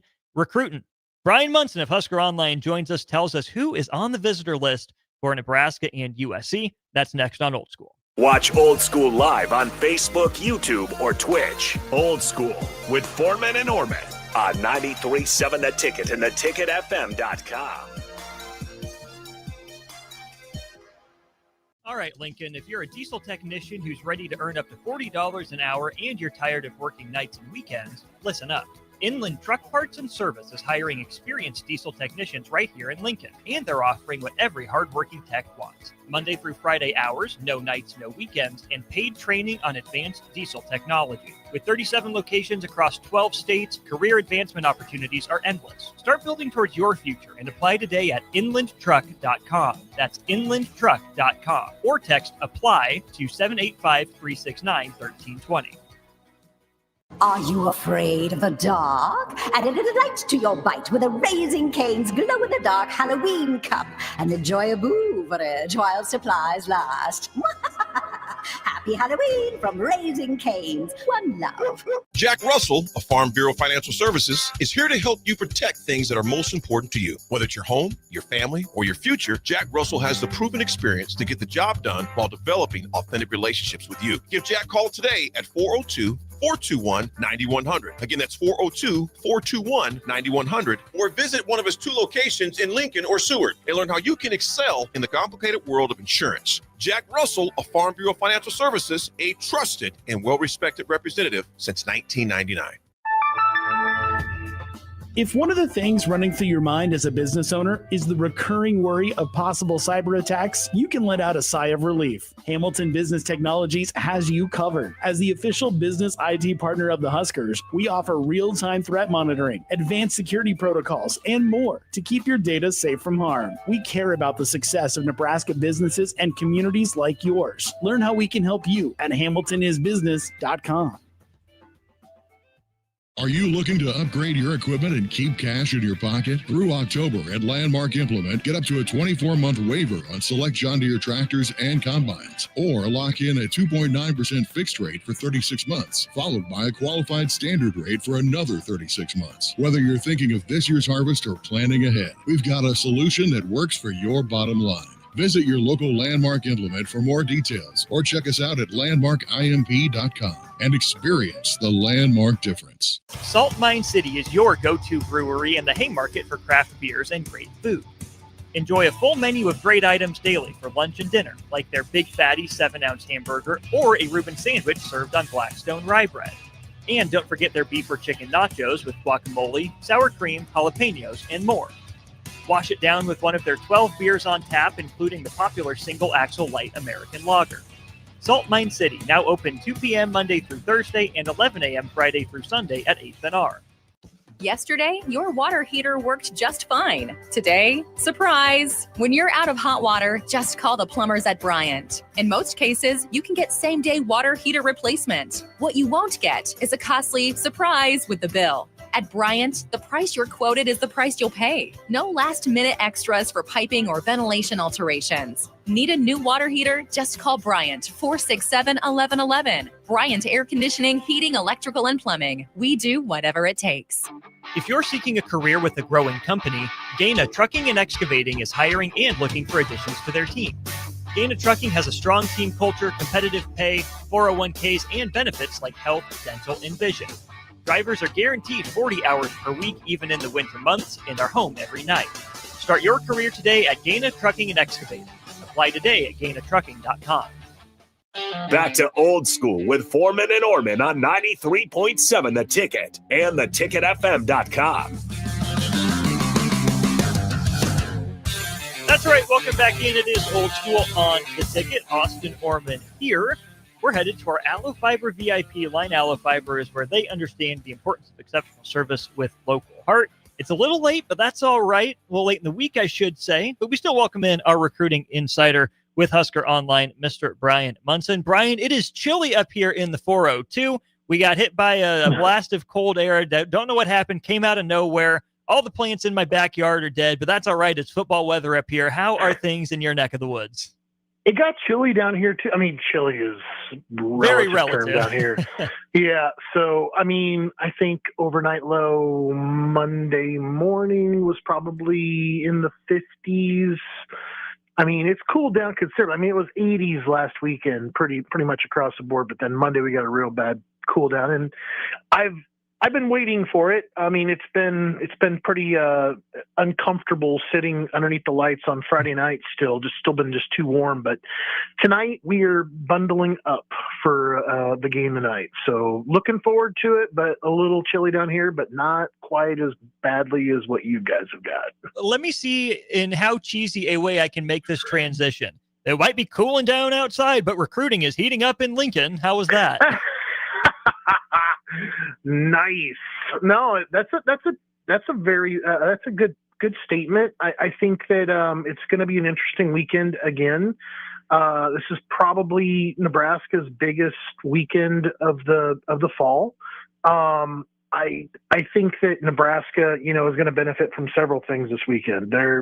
They got a tremendous list of guys coming in. They got Trey Taylor that's kind of going out of his way to kind of get back from Chicago after his playoff game to make sure he's doing what he can to kind of help, build his class, build the 2026 class, build the 2028 class. You've got this amazing kind of blackout scenario that's happening there with all the way from everybody in the stands to painting the in the end zones. And then I think it's just the night game atmospheres, they never disappoint. These are the games here that I always typically look forward to hearing what the recruits have to say about just the environment and what they thought about what they just saw. And I'm really looking forward to getting all their thoughts on Saturday night and Sunday morning just to kind of check all that stuff out. So there are a lot of things in Nebraska's favor to have a very strong recruiting weekend this weekend. In terms of the age of these prospects that are going to be in town, is it slanted one way or another in terms of prospects that are, closer to committing in the 26 and 27 classes, or is there more of a focus on guys that are 28 and beyond? No, I mean, I'm tracking 24, 2027 guys. So we're talking about, juniors this year that'll be taking their official visits in June, and making probably their decisions between June and July, maybe into August for the most part. So it is more that way, like next group up. We do have some 2026 like commits coming in. There's one uncommitted guy, Amari Saab, who's kind of a slot looking guy that doesn't have a Nebraska offer yet. He's got a brother, Xavier Saab, that's going to be one of the top rated 2027s in town tomorrow. And then you have about 6 or 7 2028s that will be there. Several of which have already been in Nebraska before. But I mean, I think the interesting story is that if you go back into like the entire group, like end to end, there's a much higher percentage of these recruits that have never taken a visit to Nebraska before. And one of the recurring themes that I have felt like all season long has been Nebraska had done such an excellent job of getting these guys in April or June, and then all of a sudden we were marking the date that they were coming back again in the fall. This is the weekend though where it wasn't half, but it wasn't really too far, lower than that. To that the number was that the guys that had never been to Lincoln before for a game. So I felt like that was really kind of an interesting thing about this entire weekend. So I think that Nebraska's really used this as this evening, the evening game, the whole weekend as a huge selling point to get some players in Lincoln who have not been there before. I think that it's going to be an amazing experience for them for their first time in Lincoln. Who are some of those guys that haven't been to Lincoln before that are experiencing a 6:30 kickoff against USC and a blackout for their first taste of Lincoln? Yeah, I'm going to start out with a couple of guys that I've already seen this year because my son played against them. I'm going to go ahead and say Jerry Outhouse, who's a 4-star cornerback from North Crowley High School. I got a chance to watch him very closely because he was obviously guarding our top flanker, who's a sophomore kid. So it was kind of a classic battle over there on that side. But then the other one is Elijah Houston. So for people that were, 90s basketball player fans, like when you think about Akeem Olajuwon being a Houston Rocket, kind of put those things together. But he was playing safety for North Crowley that night when I had a chance to watch him. Zion Wesley is a teammate of current Nebraska Cornhusker commitment Leon Noyle. So they're both down there at Edna Carr. They're both going to be in there, and I think maybe another couple of interesting teammates that'll be in town are let's see here, Miles Smith from Inglewood, California. He's a defensive lineman, and then his teammate who also plays defensive line, Elijah Harmon. So they got a couple guys coming in from Inglewood, California. Those guys were actually part of that early October visit or a time frame when the Nebraska coaches were out there on the road. They both got their offers about that time frame. It might have been late September, but it was late September, early October when those coaches were out there on the road. Nebraska had some guys out in California and extended them some offers. So good to see a few of these guys coming in, especially California guys. Aaron Washington, another one of those guys from Mater Dei High School out there in Los Angeles, California. So I think Nebraska has a really nice mix of players from like South Carolina to California, from Arizona, out there to South Dakota, and down to Texas. So I think it's a really nice mixture of players. Another guy that Nebraska has coming in, not his first time here, but certainly a headliner, Ahmad Hudson out of Ruston, Louisiana. Yeah. Brian, does Nebraska stand to benefit in terms of recruiting Ahmad Hudson with everything going on down in the Bayou right now? They definitely do. I mean, because right now, I mean, you've got Brian Kelly getting fired to the AD not being retained. It's a mess in Baton Rouge. And I think it's obviously something that, you know, the recruits kind of get caught up in, the players get kind of caught up in. There's certainly going to be some damage done out of this whole deal. The governor down there is making some pretty big news as well. So yeah, I think, you know, Nebraska's the only other school to like host, you know, Hudson multiple times. This is his third visit to Nebraska, you know, and he picked up his offer from the basketball team last time he was there in Lincoln. So there's an opportunity, I think, here to kind of maybe knock both things out if you can, maybe spend some time with both programs. But obviously, I think that, you know, Nebraska is very interested, of course, in making sure they get their opportunity to get with him on the football side of things. Trey Taylor getting back into town late on Saturday night. And you put a guy like Amir Brown out there, too, that's coming to Nebraska for the second time in 2 weeks, a 4-star running back that just recently decommitted from North Carolina. I think you want those guys to kind of pair up. I think you want Trey and like Torrey Pittman and those folks to, you know, get with Ahmad and get with Amir and, you know, make sure, and like a Tay Ellis, who's not visited Nebraska before either, from Crowley High School out in Fort Worth, and just make sure that, of course, that they feel comfortable and that they understand how things, you know, are going to kind of be, you know, in Lincoln, and make sure they get their questions answered. So, yeah, I think it's a big sign that Ahmad's getting back. I think it obviously Nebraska can really benefit from some of the chaos happening in Baton Rouge. We're talking with Brian Munson, our recruiting insider from Husker Online. Check everything out online, huskeronline.com, at Brian Munson _ on Twitter for updates as well. In terms of just overall here, Brian, when you look at the types of prospects that Nebraska has in town on both sides of the ball, it seems to me, just looking at the list that you guys published, seems like there are a lot of offensive linemen and defensive linemen, right? Your mix of skill position guys and a few in the back end of the defense as well. But it really seemed to me like Nebraska is making the lines, the trenches, a heavy focus coming up here on this recruiting weekend against USC.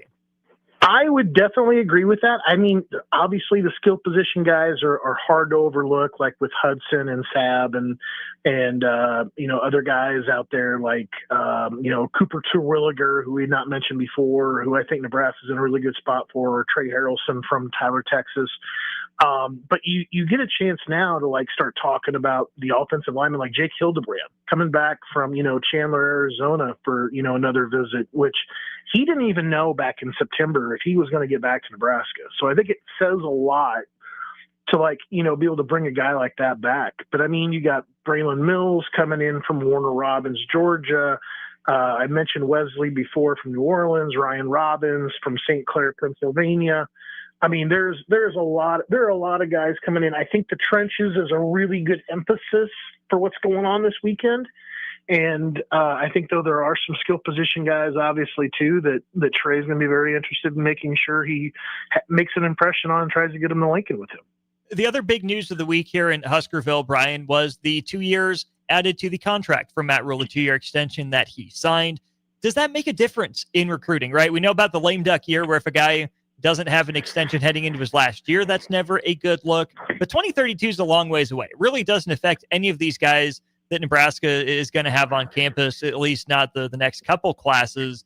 Is giving Matt Rhule the extension something that is on prospects' mind when they factor Nebraska into their decision, or is that just, okay, cool, good for that coach, not really a factor for me as a prospect? Well, it is and it isn't. I mean, if you think about it in terms of 2027 guys, that, you know, potentially at least you see the runway and the commitment from the university to your head coach all the way from the time that you should be on campus. Mm-hmm.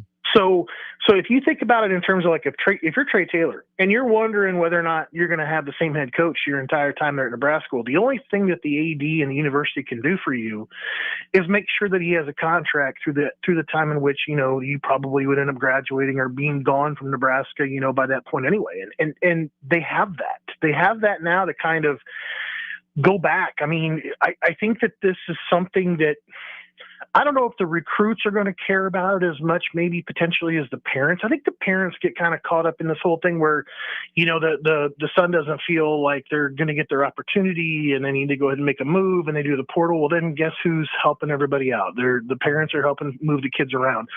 But here now with Matt Rule and getting his contract extended through 2032, the class of 2027 has all of the time that they should be in college there in Lincoln, completely caught in the duration of his contract.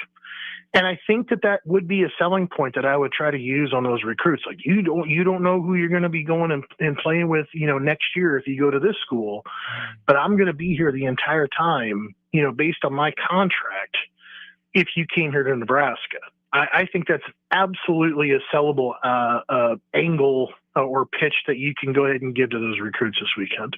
And not to bounce around, I promise this will tie in here coming up in just a sec, Brian, but some guys you wrote about earlier in the week based off of the Northwestern game. Danny Odom, Nebraska commit, finally got to Memorial Stadium. Khalil Taylor, the former Penn State commit that decommitted, was in town as well. And then Amir Brown, the 4-star running back you wrote about coming into town. How did things go for Nebraska last weekend and setting the stage maybe for this weekend? It's amazing because I think Matt Rule has done some tremendous things when it comes to recruiting. I think he's gotten in line with what the NCAA rule changes have been. They've made adjustments. They brought guys in earlier, and then they're using basically this. They're making sure the juniors are getting on campus this fall, which wasn't a huge emphasis last year, but now they are. But I think the one thing about last weekend that I was the most impressed with was that, you and I talked about an 11 o'clock start. Well, it's not easy to travel to Lincoln to be anywhere by 11 o'clock if you're flying in, because typically you're flying into Omaha. And if you're flying into Omaha, then you got that 45 minutes, an hour drive to kind of get over there. And most of these guys were arriving, like Amir Brown was arriving like 7 minutes left in the second quarter. Now, the good news about that is it's not very exciting for an 11 o'clock game, with all the pregame stuff. The stadium doesn't fill up the same way it does for a 2:30 or for a 6 o'clock game. So you kind of miss maybe some of the uglier parts of that game, of that environment, because you don't want to show people what it looks like to be empty. You want it to basically seem like it's always full. So that was good. And then I think after the visit last weekend, they kept all those recruits so busy. Like, I didn't hear back from many of them until Sunday morning. They were just busy all afternoon and all evening, whether they had dinners or meetings or hanging out with other recruits. Like, they were busy doing stuff. So I think I give Matt Rule and his staff a lot of credit for how they've been able to kind of overcome that 11 o'clock start. A lot of other staffs have not been able to figure that one out. Well, they just did. And I think that's going to be very helpful kind of moving forward. So then, Brian, Nebraska does have one more home game after Saturday, except it's Black Friday against Iowa. I can only assume that's not a huge day for visitors. So is this really Nebraska's last big recruiting weekend? And what does a maximized weekend look like for Nebraska tomorrow? Yeah, it really is. I mean, it's you during the holidays, that travel, and I don't know, has it been announced yet? Is that like an 11 o'clock start? It typically is, isn't it? Earlier. It's certainly not night. Yeah. It's that even makes it more difficult coming off of a holiday. I mean, if it wasn't difficult enough getting out on a Friday morning or a Friday evening, like having a football game, traveling on Saturday morning really early, you're just, when you're waking up out of that turkey coma, hitting the airport, trying to get to Nebraska, for that Friday after Thanksgiving kind of game, it's just not something that's going to necessarily have you going, even though I think the Nebraska-Iowa game that day is going to be amazing.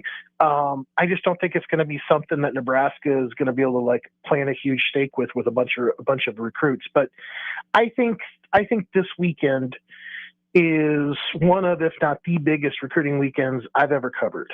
I think the talent is there. I think based on just how pivotal that the 2027 group is, the class is overall, I think Matt Rule, really, truly, turning the ship around. I think with where they're at, how it started the class with Pittman and Taylor and Erickson, I think that they've got the right people, into Lincoln all season long in the 2027 group, but this group right here is really special with the 24 kids we know that are coming in. So big weekend for Nebraska. Coverage will start late tomorrow night, and I'll have basically all my stuff up again on Sunday. There you go, HuskerOnline.com or at Brian Munson _ on Twitter. He is Brian Munson breaking it all down for us here on Old School. Brian, really appreciate the insight. Thanks for pushing here to Friday. Hopefully we can catch up on Monday and hear what people talk to you about and get a hopefully positive update for Husker fans here in just a couple days. Stay warm. Have a great weekend, man. I'll talk to you soon. That's Brian Munson with us on Husker Online, joining us via our Allo Fiber VIP line. Allo Fiber is where they understand the importance of exceptional service with local heart. Allo is, of course, the official internet provider of the Huskers. We'll go to break, wrap up hour 2 of Old School. Bring Jay Foreman back into the fold after this. You're listening to Old School with Jay Foreman and Austin Orman. Download the mobile app and listen wherever you are on 93.7 The Ticket and theticketfm.com. Load up on meat and more this fall at the Mercado by Certified Piedmontese. From now through the end of November, Ferndale fresh turkeys are just $3.99 per pound and in limited stock, perfect for your holiday meals. Plus, you can stop by for lunch on Fired Up Thursday at the Mercado East or Fired Up Friday at the Mercado North. With locations at 84th and Havelock, 30th and Yankee Hill, and now 85th and Old Cheney in Lincoln, or 168th and Maple in Omaha, get to the Mercado today for the best meat in town.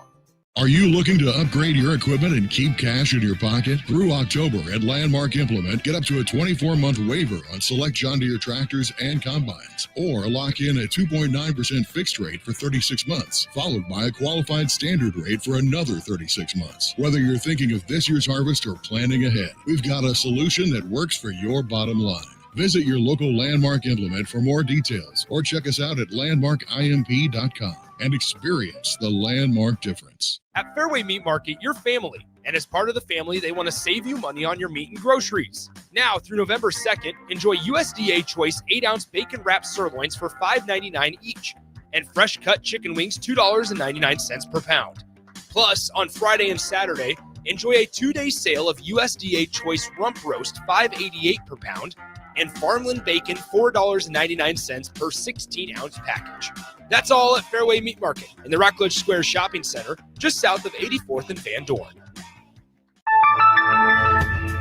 If one of the things running through your mind as a business owner is the recurring worry of possible cyber attacks, you can let out a sigh of relief. Hamilton Business Technologies has you covered. As the official business IT partner of the Huskers, we offer real-time threat monitoring, advanced security protocols, and more to keep your data safe from harm. We care about the success of Nebraska businesses and communities like yours. Learn how we can help you at hamiltonisbusiness.com. Salt Mine City is your go-to brewery in the Haymarket for craft beers and great food. Enjoy a full menu of great items daily for lunch and dinner, like their Big Fatty 7-ounce hamburger or a Reuben sandwich served on Blackstone rye bread. And don't forget their beef or chicken nachos with guacamole, sour cream, jalapenos, and more. Wash it down with one of their 12 beers on tap, including the popular Single Axle Light American Lager. Salt Mine City, now open 2 p.m. Monday through Thursday and 11 a.m. Friday through Sunday at 8th and R. Rashawn Jackson here for Bauer Infrastructure, a veteran-owned local company proudly serving Lincoln, Lancaster County, and the surrounding areas. Bauer provides quality work at an affordable price, and they're growing rapidly. If you want to experience a career with a fast-paced, family-friendly environment, visit BauerInfrastructure.com. They have top-of-the-line benefits, year-round work, even through the winter. Bauer, usher in the new era of infrastructure to an area near you. And as always, go Big Red! The temperature and leaves are falling daily, so that means it's time for a new pair of shoes for the fall season from Brown's Shoe Fit. Now through October 31st, take $15 off any regularly priced fall shoes and boots. Brands like Keen, Oboz, Echo, Taos, and Atrex all $15 off. Some exclusions may apply. See store for details. This is the sale you've all been waiting for, so get down to Brown's Shoe Fit on 66th and Q. Things that impair you come in many different shapes and sizes. Some are the shape of beer and liquor bottles. Others look like cigarettes but aren't cigarettes at all. These are the things we know impair us, the things our parents warned us about. What we're not always aware of is our new prescription, or the over-the-counter medicine we picked up just for allergies or a bad cold. See, it doesn't just matter how much of a substance you take. If you are impaired, driving is deceptively dangerous. Don't drive impaired. Paid for by the NDOT Highway Safety Office. Come watch the Lincoln Stars on November 7th as the Fargo Force come to town for $5 Friday. That means $5 mezzanine tickets, $5 nachos, $5 mixed drinks, and $5 off a purchase of $20 or more. It's $5 Friday with the Lincoln Stars at the Icebox on Friday, November 7th versus the Fargo Force. Get your tickets today at lincolnstars.com. Get rid of pesky critters once and for all with Bats to Rats. Their expert team is here to help you reclaim your home. No more sleepless nights caused by crawling critters or flapping wings. Bats to Rats ensures a safe environment for every family member. Check the website at batstorats.com for amazing offers. And if you mention this ad, you'll receive $10 off your initial inspection cost. Call Bats to Rats today at 402-781-8691. That's 402-781-8691. Bats to Rats. Ticket listeners know a dream team when they see one. At Applied Connective, we've been in the game for 20 years and have developed a team of world-class leaders in all things IT. From cybersecurity and Microsoft products to physical security, audio-video, infrastructure, business phone systems, and anything in between. We'll help you leverage technology to become your most secure, efficient, and profitable. Head to our website to check out real reviews and testimonials and sign up for a free tech consultation. We can show you where you might be vulnerable, inefficient, or overspending. It's a game changer, and it's totally free. Claim yours right now at appliedconnective.com. Back to old school with Foreman and Orman on 93.7 The Ticket and theticketfm.com. We're back here wrapping up hour 2 of Old School. I'm Austin Norman. Jay Foreman will be back in here momentarily. Not much to get to here, a very short segment. Stay tuned, though. At the top of the hour, we will be giving away our second black shirt, blackout edition signed uniform. 402-464-5685 if you want to be a part of the show. Big thanks again to Brian Munson of Husker Online for joining the show. If you want to give a shout out to Nebraska volleyball, we will have volleyball postgame on the air tonight after the C2 Sweet 16 game, essentially, between Lincoln Lutheran and Malcolm. Nick Sainert and Jay Foreman will be on the call for that one, but it's a big one tonight for Husker volleyball. Huskers are on the road in just a few hours, taking on Wisconsin. Top-ranked Nebraska has had a really hard time losing a set in conference play. In fact, they've swept everyone so far in conference play. About halfway through the home slate here on Halloween, they travel to the UW Fieldhouse to take on the Badgers tonight at 8. They'll be back in town on Sunday hosting Oregon here at the Bob Devaney Sports Center. If I had to call my shot, I do think Nebraska ends up dropping a set to Wisconsin. You know the Badgers are going to come out fired up and ready to play, but give me the Huskers to continue their undefeated run. Huskers 20-0 overall, 10-0 halfway through the Big Ten Conference slate. We'll go to break. We'll bring Jay Foreman back in, do the drawing for that second signed jersey, all that and more. Hour 3 of Old School. Watch Old School live on Facebook, YouTube, or Twitch. Old School with Foreman and Orman on 93.7 The Ticket and theticketfm.com.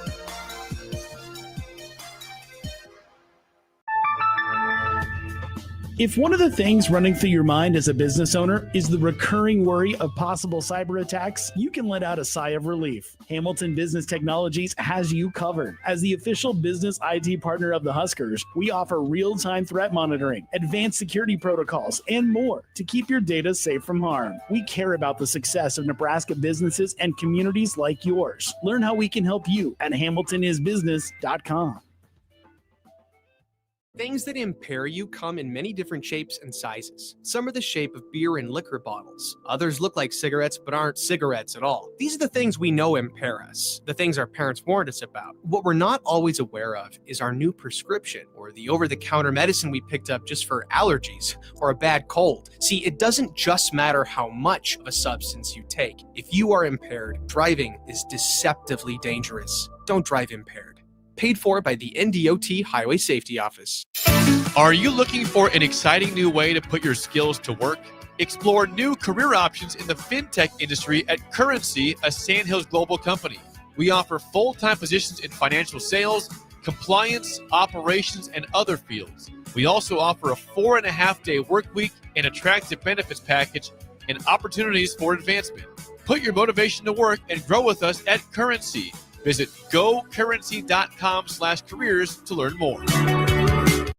This is Lincoln's home for sports talk on the FM dial. Also online at theticketfm.com. On the internet. KNTK FM Firth, 93.7 The Ticket. Are you looking to upgrade your equipment and keep cash in your pocket? Through October at Landmark Implement, get up to a 24-month waiver on select John Deere tractors and combines, or lock in a 2.9% fixed rate for 36 months, followed by a qualified standard rate for another 36 months. Whether you're thinking of this year's harvest or planning ahead, we've got a solution that works for your bottom line. Visit your local Landmark Implement for more details, or check us out at landmarkimp.com and experience the Landmark difference. Rick Heyman here from Sauter Heyman Jewelers.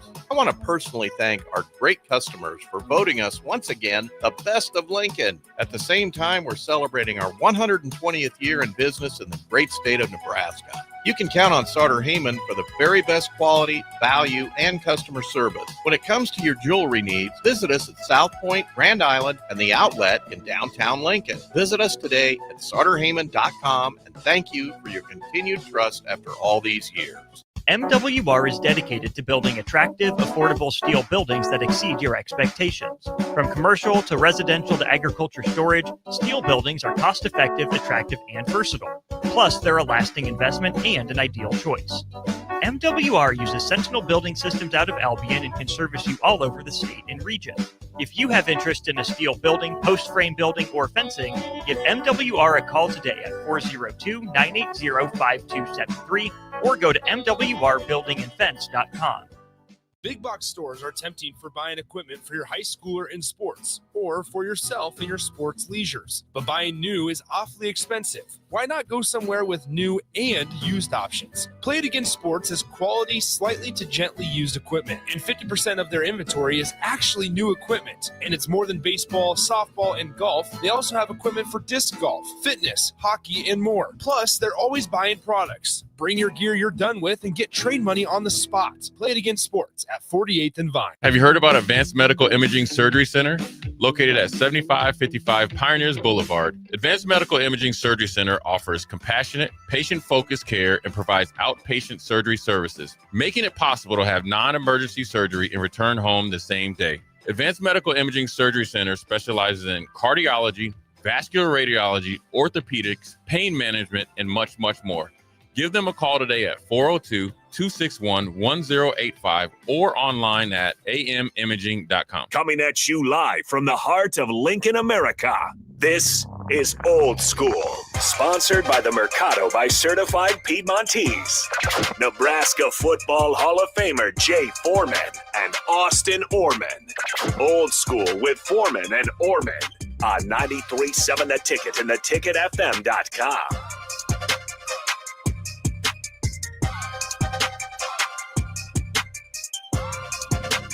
What up, 5 o'clock hour, Jay Foreman, Austin Norman, brought to you by the Mercado, Certified Piedmontese, Special Ingredients Butcher Shop, 84th and Havelock, 30th Yankee Hill, 85th and Andermatt, 168th in Maple up there in the O. Before we get going, of meat, every type of cut. What's up? I need you to pick a number between 1 and 10. 6. Number 6. All right. Here's our official drawing for the second signed jersey. 1, 2, 3, 4, 5, and 6. Okay, it is Husker Chef. Husker Chef, Big B guy on Twitter. You are the winner of the second signed jersey. We will send you a DM and stop by the station to pick it up. Congratulations. There's some names on that jersey, by the way. Yeah. No, and I like 6 for 6 points. That's what Nebraska's going to do. Hopefully, more than once. More than once. Yeah. Oh, yeah. I don't want it to be like, I don't want one touchdown. We got to get multiple touchdowns. So, yeah, it's it's a sleepy weekend college football wise, obviously, but there's going to be a lot of eyes nationally. I'll say locally in the Big Ten, because you could, Nebraska wins, you could I wouldn't say send shockwaves. I mean, Ohio State, Indiana, Oregon feel pretty secure, but for teams feel like they can kind of coast or something like that, and feel like they can wait for everybody else to fall to the wayside and get in, I think it could send some shockwaves to the Big Ten. Mhm. So it'll be interesting, how it all plays out, but it's a tremendous opportunity, and that's all sometimes in sports that you can ask for, because once you take advantage of it, then it becomes more the norm. So, there is a path to beating them. I don't, by no means do I think like USC's like, Reggie Bush isn't coming through here, and Matt Leinart and Lindell White and all those guys, and Carson Palmer. Yeah, Clay Matthews Jr. and Ray Brian Malawaga. Cushing, yeah, and Brian. They're not coming through here, but they still got some really good athletes. They're going to be athletic. They're going to try, to compete. They feel like they're superior to Nebraska just as a university or whatever, and they have tradition too. They in their, what they got on the line is no different than what we have on the line. I mean, we secured our coach, obviously, with the extension. They have a coach, and even though they're a private university, nobody knows exactly what his buyout is or exactly what he makes a roundabout. There still is a lot of pressure on him to show drastic improvement this year. What is on the line for both teams? This is winner take all to keep your, your hopes, dreams alive, or control your own destiny, I would say, to get into the college football playoffs. Period. Whoever loses is going to have their third loss. Doesn't mean your season's all for nothing. But if you're trying to make that huge step, which both teams are coming into the season, and they're both 6-2, and so you're at the same point, and you got an opportunity to win. So when you have two losses at this point in the year, you look at it two ways. Number one, there is no margin for error. You can't take another game off, because I think that USC can legitimize, make the loss to Notre Dame legit just because on the road at Notre Dame, and Notre Dame's obviously, highly ranked. But the Illinois one, you feel like they let that slip and they woke up too late based on time clock and all that. So that's it's no different than Nebraska up at Minnesota. So, when you both have two losses, but you still are in the conversation, maybe not in the direct conversation, but on the, the next level of the conversation, and you do control your own destiny coming down the pipe based on who you play and where they could and maybe should be ranked. This is what you want, but then also you understand that when you're playing another team that has the same thing on the line, it's winner take all. So it makes it even more, should make it even more intense and a little bit more chippy. It feels like a re-legitimizing game for Nebraska, because I think people do respect kind of the build that USC's gone through. Yeah, there was talk about Lincoln Riley on the hot seat, but we've said earlier on this program throughout the week too, this isn't, your grandpa's USC. This isn't your older cousin's USC, throwing the ball around, flash, pizzazz. Now they like that stuff, but there is more substance to them this year than that. Absolutely. And, is USC top 10 good? No, not right now, but they're certainly top 25 good. They look better. They're playing better. They have the weapons that you always think about when you think about USC. Offensively, for sure. Does this game mean everything? No. Does it mean a lot?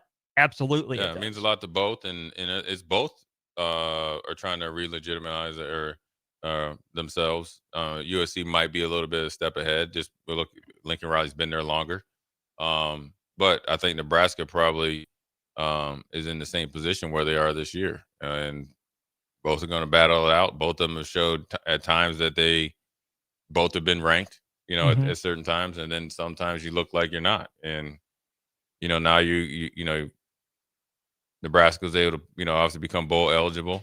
USC already was. They're coming off a bye week. They've been very inconsistent. They've been consistently not very good on the road. That's just the numbers. There are other factors that go into it. Timing when you play, who you play, where you play, time of the year. And, the whole 2 time zone thing, no matter where they travel, they're going 2 time zones once they get to play their, the old original, Big Ten. So, right now you just got to deal with the team that they got. They're pretty strong up the middle defensively, but there is especially at the first and second level, there is, money to be made as far as in the run game and also in the passing game, mid-level passing game. I think the two safeties are really, really good. I think they're really, really athletic everywhere else. 18 makes up for a lot of the, pimples, as far as, eyesores on their defense. He's a rangy kid. He's fast. He'll hit. He's gotten way more physical. He knows how to play, play bigger than what his frame looks and use his length and speed to his advantage. And they're able to do multiple things with him because he almost can do two things, cover two areas with his length and speed. When you say rangy, do you mean going back, going left to right, coming forward, omnidirectional? Right. That's the great thing. I mean, that's why he's, when I first saw him play and they said he was playing linebacker, and I was like, man, this dude is like 190 pounds, right? But he was a willing hitter. That was when USC was still, Lincoln Riley, they were still in the Pac-12, so he was kind of still playing, it was no different, big 12 to there, that, kind of small linebackers and all that. And then they ran up against Utah and they got exposed. But he stayed at it, battled through some, normal linebacker injuries, gotten bigger. Rob Ryan's their linebacker coach. So his experience of different body types at the highest level of the NFL has allowed them to do different things inside Lynn's defense. Yeah. And rangy is, I'll tell you that, rangy is just his build. I mean, he's a legit 6'5", 6'6". 225 pounds is what he's listed at. He plays like it now. He can cover a lot of space.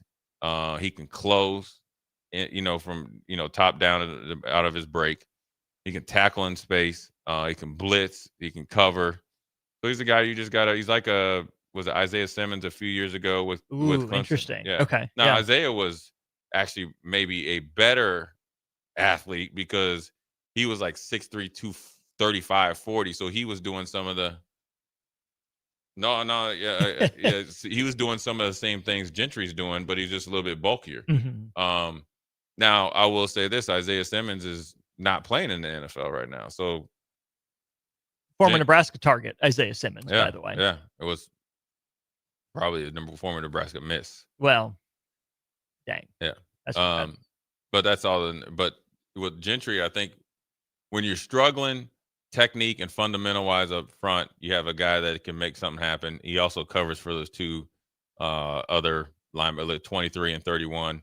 18 is able to do it. You don't have to change personnel on when you go to nickel. You can keep in your 4-man lineman or 4-man rush. You can take a interior rusher off, bump a edge rusher inside. It gives them a lot of flexibility, but they've shown obviously against Notre Dame, shown a weakness in being technically sound against the run, fundamentally sound and physical against the run. And then Illinois did it as well, not to the same magnitude. I think Illinois kept them way off balance. They were able to run it and pass it whenever they wanted. So that's what Nebraska's going to be able to do is take advantage of whatever they give you and stay patient, and you'll start to churn out yards. But more importantly, like Illinois and Notre Dame, you'll be able to score a lot of points, especially at home. I talked about this while you were handling business. Nebraska men's basketball has had advantages that it hasn't been able to use before, and we talked about this in light of Nebraska, Minnesota as well. Minnesota's advantages became clear throughout the course of the game. Nebraska had some too. Nebraska just wasn't able to get to them. Nebraska just wasn't able to use them. You've said it, DP said it, every defense gives up something. There's something out there to be had against every defense, no matter what the call is. Some of that's players, some of that's play calls. Again, it all factors together. But find what works. Yeah. Something is going to work. Something has to work because there's something available to you, Nebraska, on every play. No matter how athletic they are, no matter how rangy they are. This isn't a game where you're hopeless, right? It's not like Iowa where they're going to squeeze the life out of you. You should be able to move the ball. There are going to be openings. You've got to capitalize on it. Yeah, this is not it's an extremely athletic defense, but this is not a defense like Iowa where you're surprised if they miss a tackle on their own. Right. Meaning you'll be able to break tackles just because they don't tackle very well. As much as people complain about Nebraska, USC is no different. Some of the same. But you have to make them miss tackles. Sure, but yeah, that's everything. But they'll run themselves out of plays.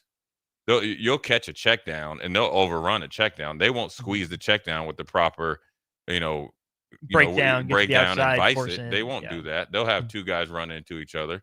They'll run themselves out of run plays, which then will allow you to break tackles because they can't get a good hit on you. So you just got to take what the defense gives you, and then obviously when there's a huge play to be had, you got to take take advantage of it. You don't need to force it against these guys, and you just got to be ready for some new wrinkles. I'm sure really it's really going to depend on, again, offensive line's got to come out and they got to really communicate, and then obviously play well, and then the same with our defensive line. But against their pass rush, it's gonna be a feeling out process. They're gonna see if they can get home and get us out of rhythm with a 4-man rush, right? So that plays to their advantage. If they can't, then they will blitz. And then when they blitz, you got to make something happen. And that's the teams that have been successful against them. And at times, to be honest with you, the first couple drive, and this is also, as much as we talk about them going to time zones, Michigan State going out there playing essentially at midnight, I think. When they woke up, they were able to do some simple things against this USC defense when USC was at home, when they should have been able to blow Michigan State out. Now, eventually they did. But Michigan State with Aiden Childs, he looked like a totally different quarterback than coming in here. So we can kind of create the same pressure. We could get the same results. But I think there is plenty of money to be had offensively. You got to have a counterpunch to their punch. You got to do always big emphasis on, in my mind, would be continuing to move the ball. What I mean is like, eliminate the negative plays, right? So you don't want to be, 2nd and 12. If you call a good run play, they make a play, and it's 2nd and 8, 2nd and 7. That's fine. Move on to the next, because eventually they'll give you a breakthrough to make up for that only 2-yard gain. So you got to really just stay at our head of the chains, even if you fall behind early in the series. And so if they do that, they'll be just fine. It's all on the table for Nebraska. We saw a couple people text in on our text line saying this feels like a game that could very easily turn into a Big 12 style track meet. I don't think either defense is bad, but I would probably give each offense a little bit of an advantage in this game. It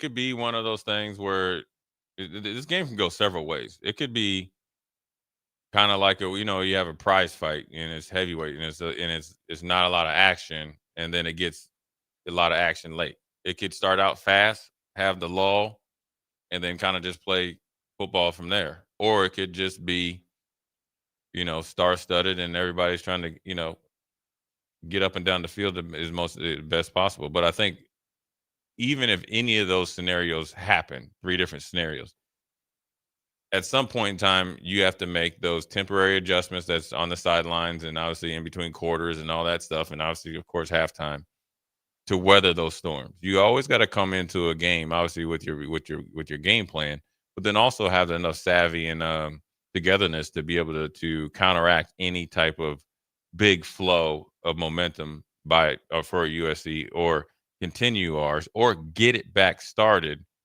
at Nebraska. And it could be as simple, like I said, is, making a good tackle leads to a turnover a couple of, plays later, or making a simple return, or, we pinning them back after we get stopped to get it back again. And somehow we make a play, and then, we, strike up the band. Now that we're back rolling. So it's going to be ebbs and flows. You got to expect their best. It will be a little cool, but you can't bank on them just giving you the ball because it's cold out. They don't have experience of playing in this type of weather. They know that. It's probably in the back of their mind. It could be an emphasis on game tackling and ripping the ball out and see how, because sometimes, to be honest with you, they don't wear a lot of long sleeves. I'm sure that they will wear some sleeves, right? And take the guys that aren't playing out, but the guys that are playing, some of them will wear things that they're not used to wearing. It's 85 degrees when they left yesterday, 84 degrees. I doubt they're practicing with sleeves on. I would probably have them do it. I would probably cool down the sleeves and have them at least do a period or 2 with it on. I would find, this is me, I would try to find a way to freeze, just to give you some, leave no stone unturned, right? But I doubt they did it. So here's how like simple it is that, they might be in a regular, sleeve and they're ball handling. They might have good ball technique, but the sleeve is wet or it's slick. Cause fumble right there. We just got to, jump on the fumble. And the next thing you know, we're putting more points on the board.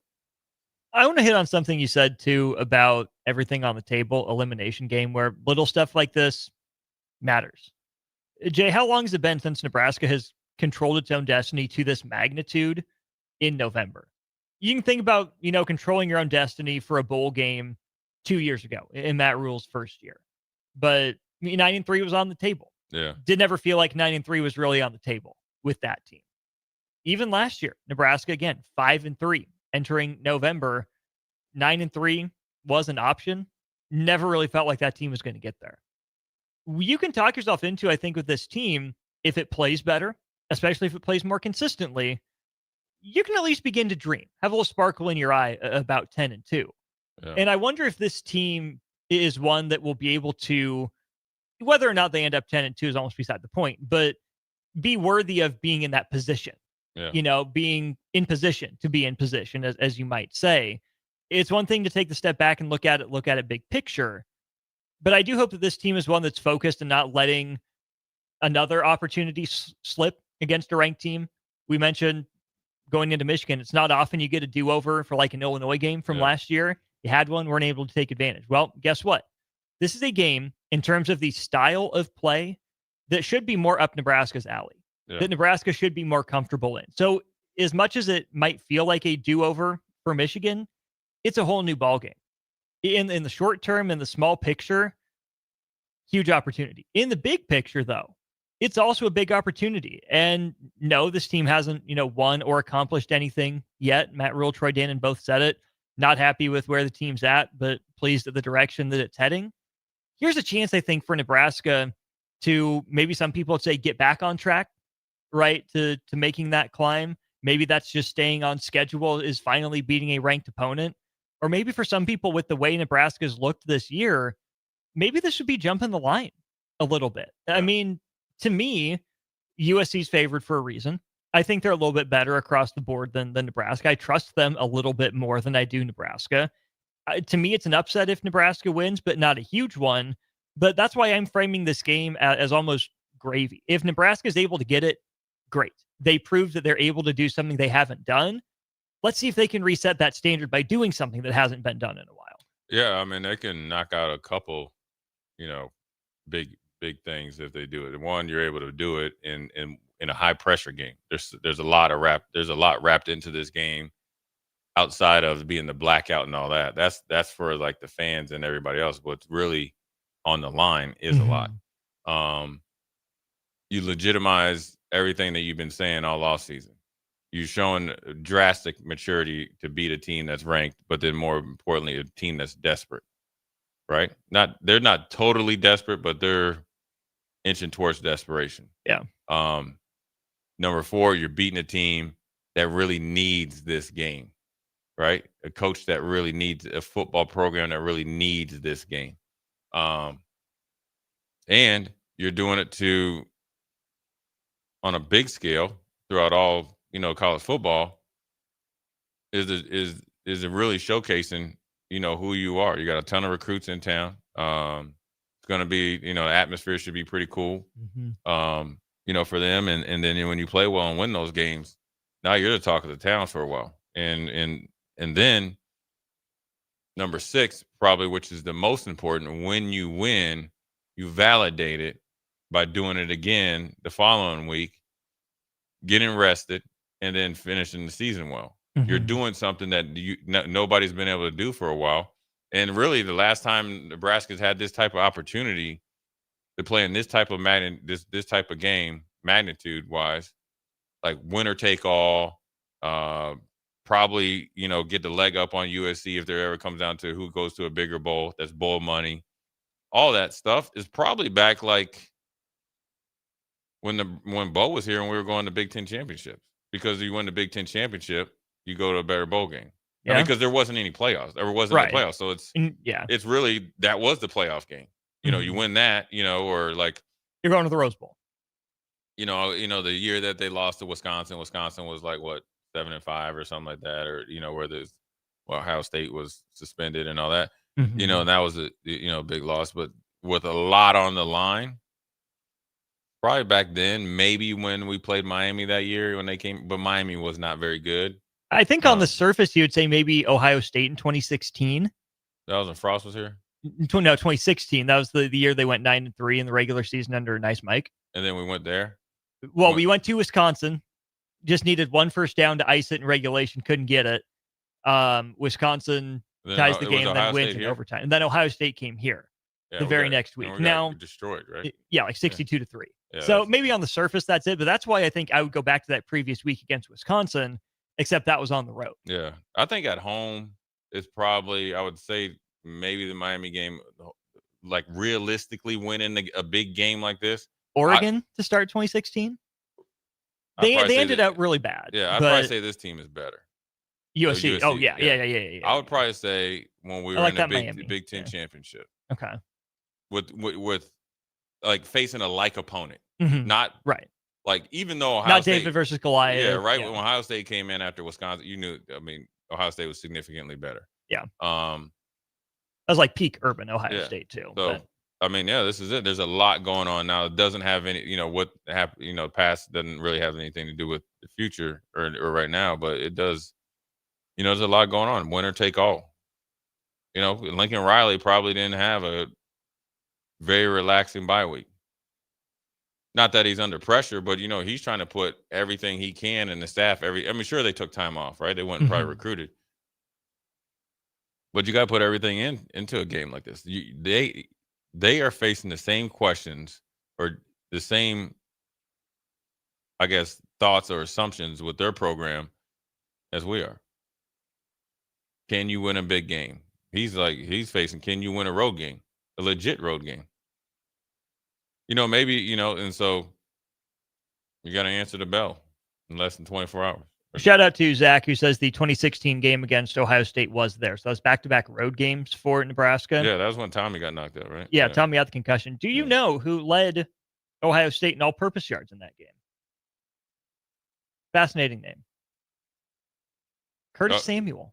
Yeah, I was going to say he was number 4, right? I believe so. Yeah. They had a squad. Joe Burrow entered that game against Nebraska.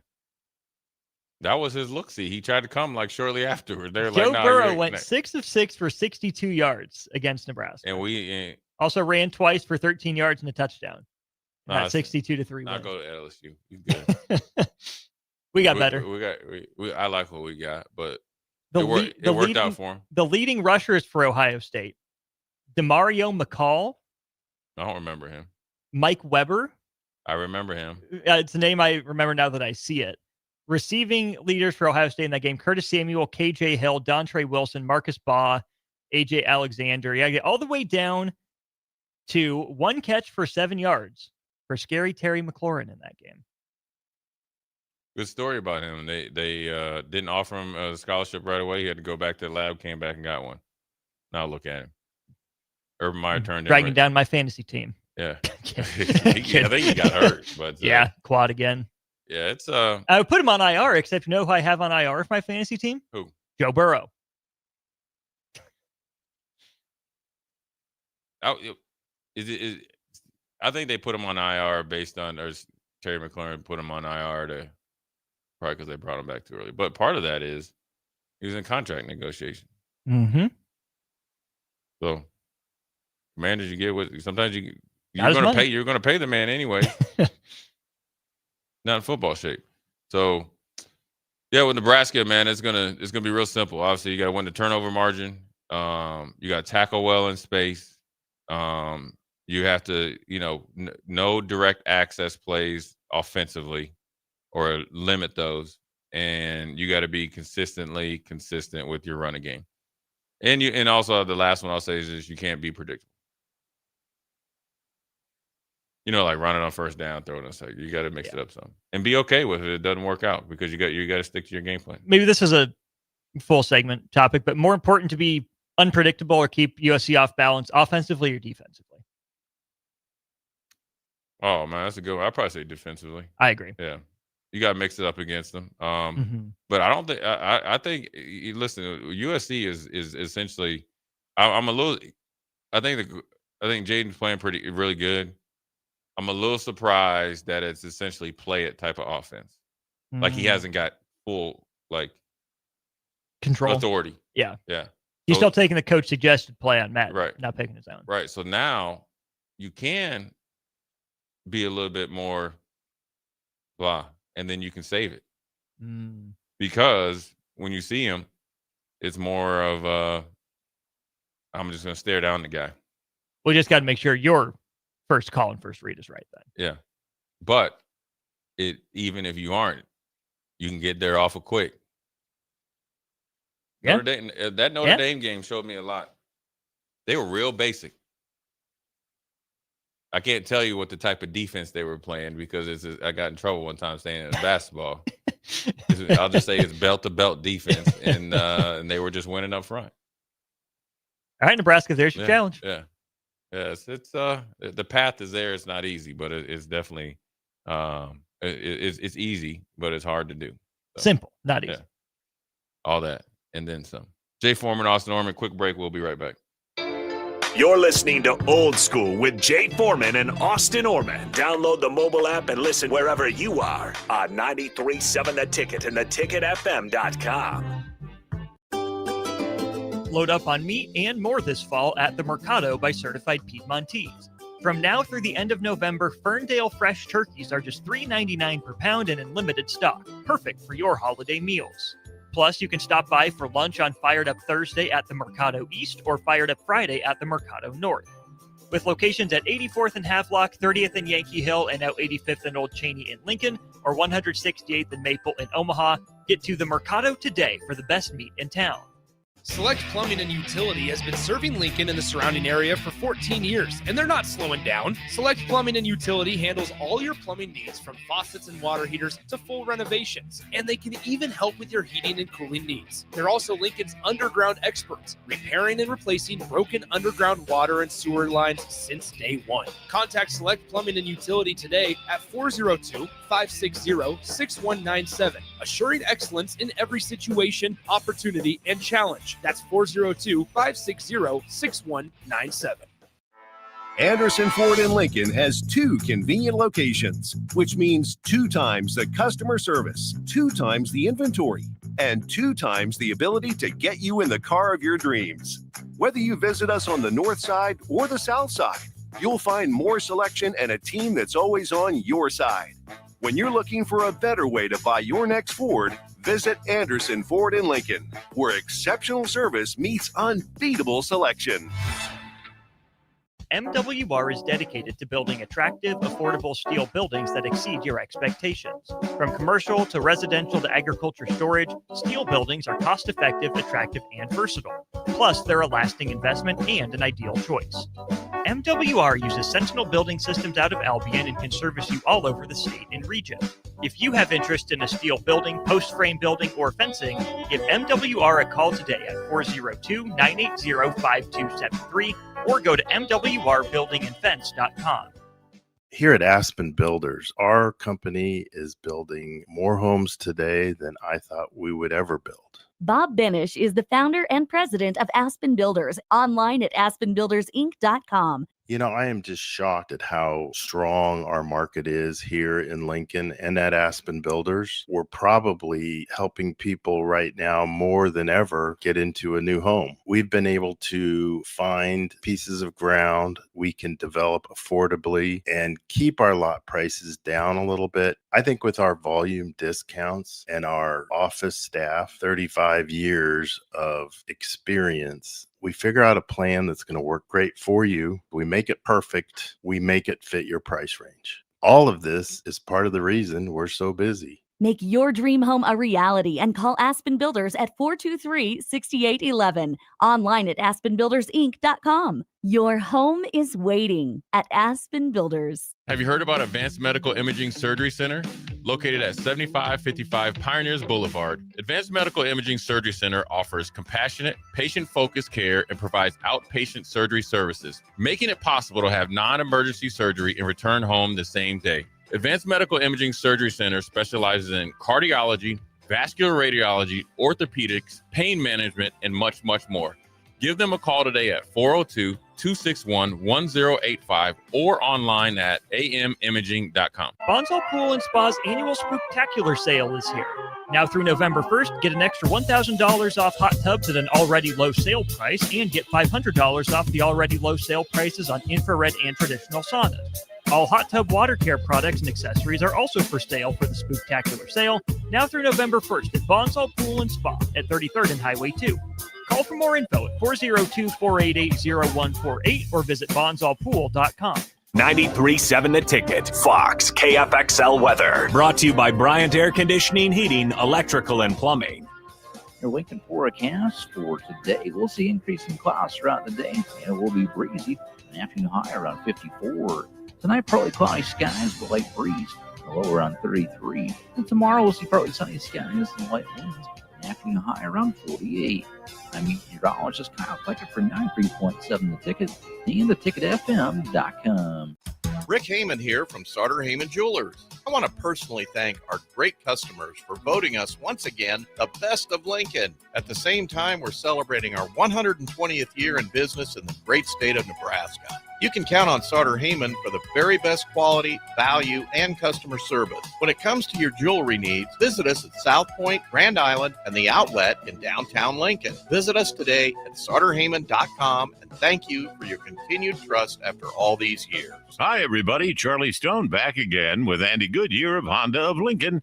Andy, there are so many great things to talk about right now. Let's start with new and pre-owned vehicles. Thanks, Charlie. Yeah, we're all excited those days of inventory shortages are behind us. Right now, we have more than 400 new Hondas to choose from and over 125 pre-owned with just about any make or model in stock. I know certified pre-owned Hondas are a very important part of your dealership.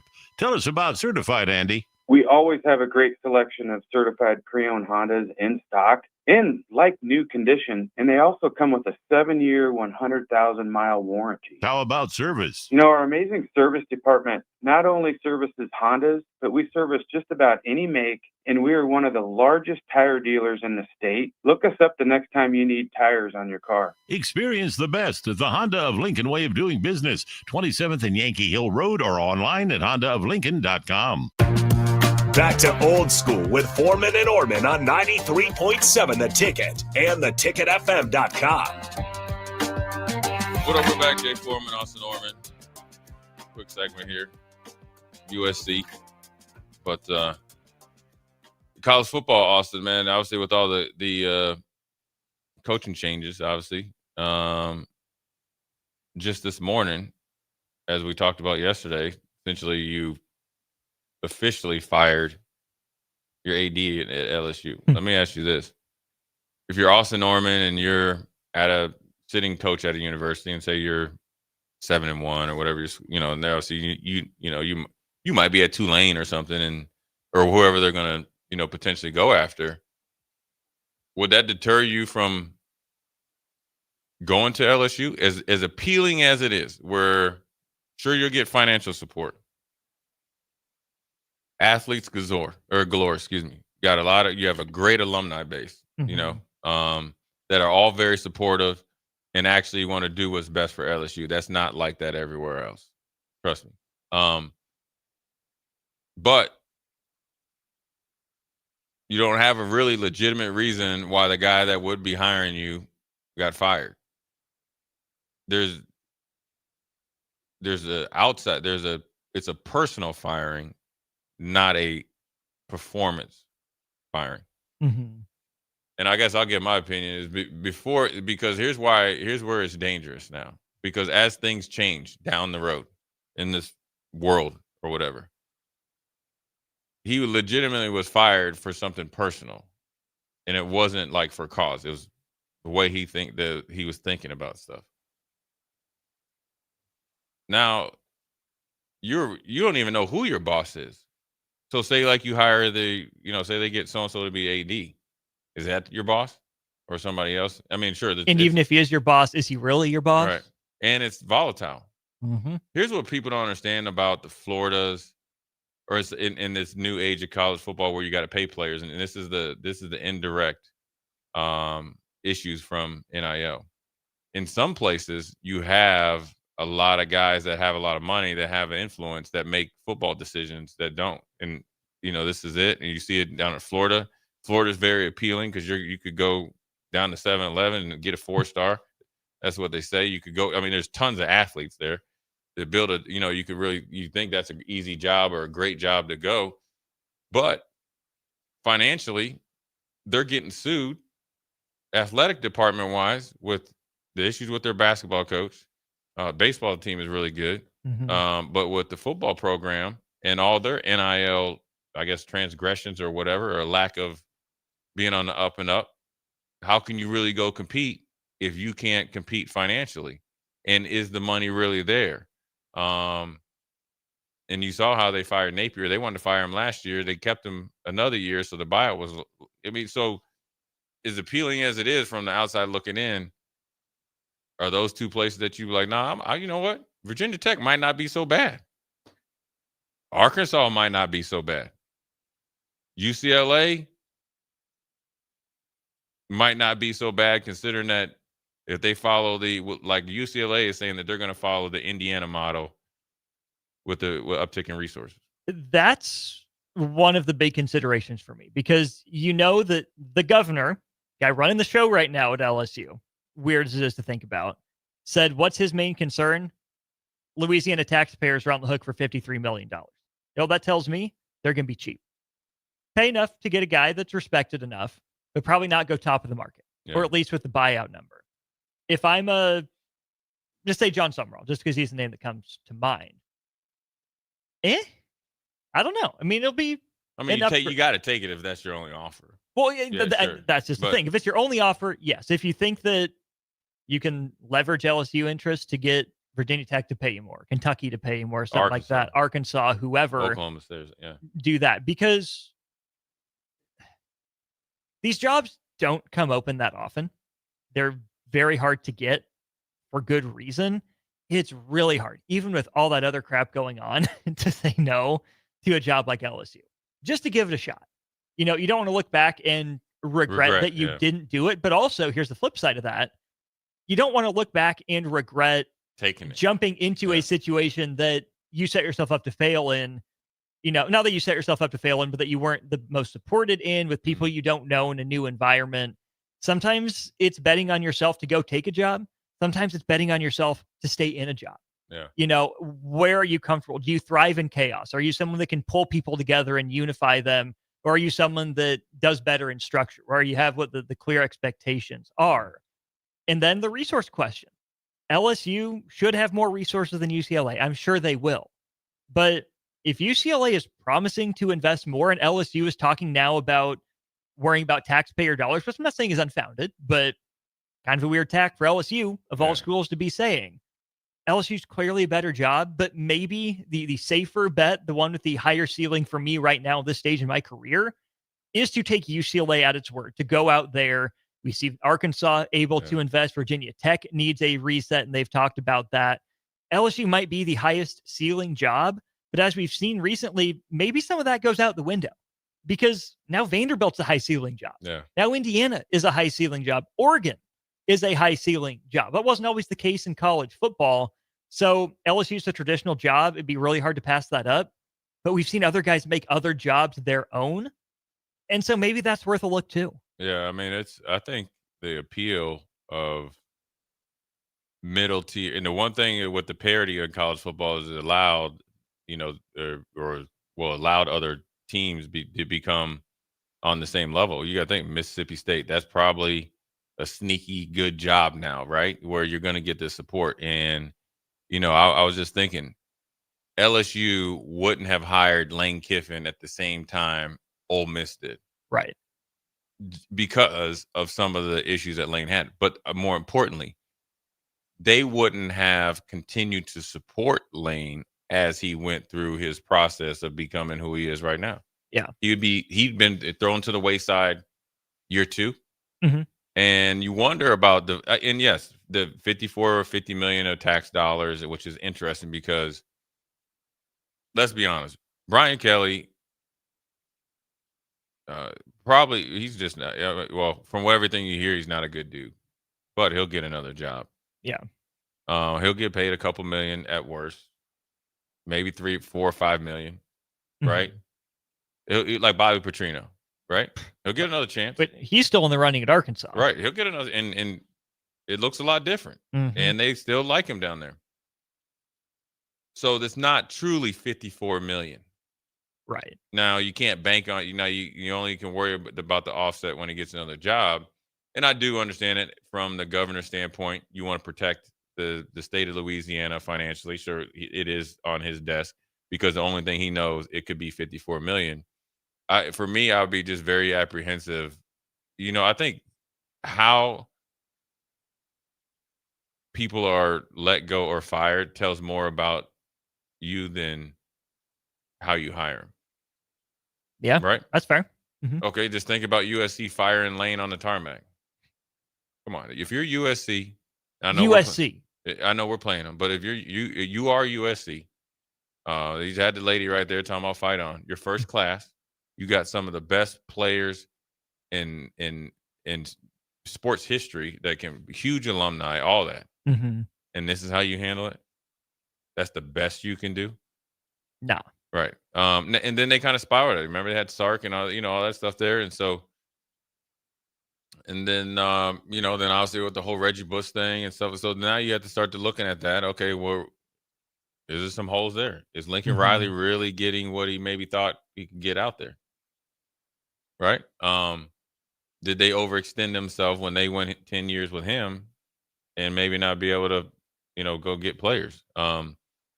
Which at the time was still very new. It was. Yeah. So it's no, but it doesn't change the fact they have to live with college football changed literally like on a dime. Yeah. But when you think about Florida and all that, what tradition does Florida have? I mean, you had your boy Sharknado, right? Right? That's at Central. Yes. Well, he's the one that just got caught with your boy Connor Stallions, right? Yep. So you had Sharknado, who actually did pretty decent. Like for a year or two, they got him out of there. Then you were mad at his wife for selling barbecue sauce, right? Or something like that. Something weird. Yeah. And it was the whole thing, a pool party and all that. So it's you start to wonder about these big jobs. And I think sometimes when you get in the profession, only these coaches can know that when you get in these professions or in this, and you start to hear these coaches are tight now. They're, they'll go to bat. I mean, they understand how hard and they do work hard, but they start to hear some of those things, and there's probably some do's and don'ts that you might not go and want to go deal with. Florida is an interesting case too, especially if we can kind of do a side by side with them in Nebraska. In that Nebraska had a run right from the late '60s through the late '90s, even give them early 2000s if you want to, where they were good every year without fail. Florida, on the other hand, hasn't ever really done that, right? They have the peaks with Spurrier and Werfel and the Heisman Trophy, and then Urban gets there and wins the back-to-back natties, and then they've been relevant, but they've just been okay. And Nebraska's been generally worse than Florida has been record-wise. At least it seemed like it. But Florida really only has like 2 mini peaks. They were really good in 06, 07. Yeah. And then what? Right, at least Florida men's basketball, made the tournament, made things interesting. Even when Billy Donovan left for the pros, but Nebraska has a much better history than a job like Florida does, which I think would give people maybe more of hope. I mean, you think the same about in the NBA, like the Chicago Bulls. I mean, obviously, you think of them as one of the greatest franchises of all times. They have the 6 rings, the 2 3-peats, Michael Jordan, and all of that. But Jay, outside of the MJ era, and outside of Derrick Rose's 1 MVP year, that's a mid franchise at best. Yeah. So if people think about, look at the struggling Chicago Bulls, once mighty, once proud franchise. No, this is who the Bulls are. Yeah, MJ was the exception, not the rule. Yeah, you don't. Orlando Woolridge doesn't do it for you. He does not. Reggie right Theus. Sorry, no. Kirk Heinrich. Hey, Joakim Noah. Kirk Heinrich now. He was cold-blooded. Yeah, He's cold-blooded. I know. I'm not push back on Kirk Heinrich. My boy Luol Deng. Yeah. Taj Gibson. Yeah. But that's it. But so you start to research it. And if you have a chance to make the best decision for you, look at this dude. Yeah, dude, my man right there. He's tweaking already. No, first of all, that he probably was on a date. Yeah, you just struck out. World Series tonight. There he is. He's the guy. He just struck out. But yeah, I think when you get into it and you really maybe peel back some of the onion and plus you got to think Florida and LSU, they've turned over a lot of coaches for them and their talent levels, especially Florida. And as much as they talk about Ed Orgeron to Brian Kelly, Les Miles there before, you got to look at the dynamic now. But granted, I think Orgeron and Miles are a little bit outside of the football field, let's just say. Mm-hmm. But there was a lot of dynamics that led to that from the athletic department. Yeah. And really, is LSU really okay, you got 2019, that's the magical year. That's kind of like your transfer portal year, right? Mm-hmm. A great team, an all-time great team. Nick Saban. Okay, Les Miles. And then what else? I mean, I'm just being serious. And this is not to minimize. They were decent in the 70s. Right. They're pretty, they're always pretty competitive. Good. Right. Not great. Right. Because you got to think that's when Bama was doing all their stuff. And then, Tennessee had a pretty good, run. And so. But Tennessee's really fell off there, too. Right. For a while. Like, irrelevant fell off for a while. You talking about Derek Dooley?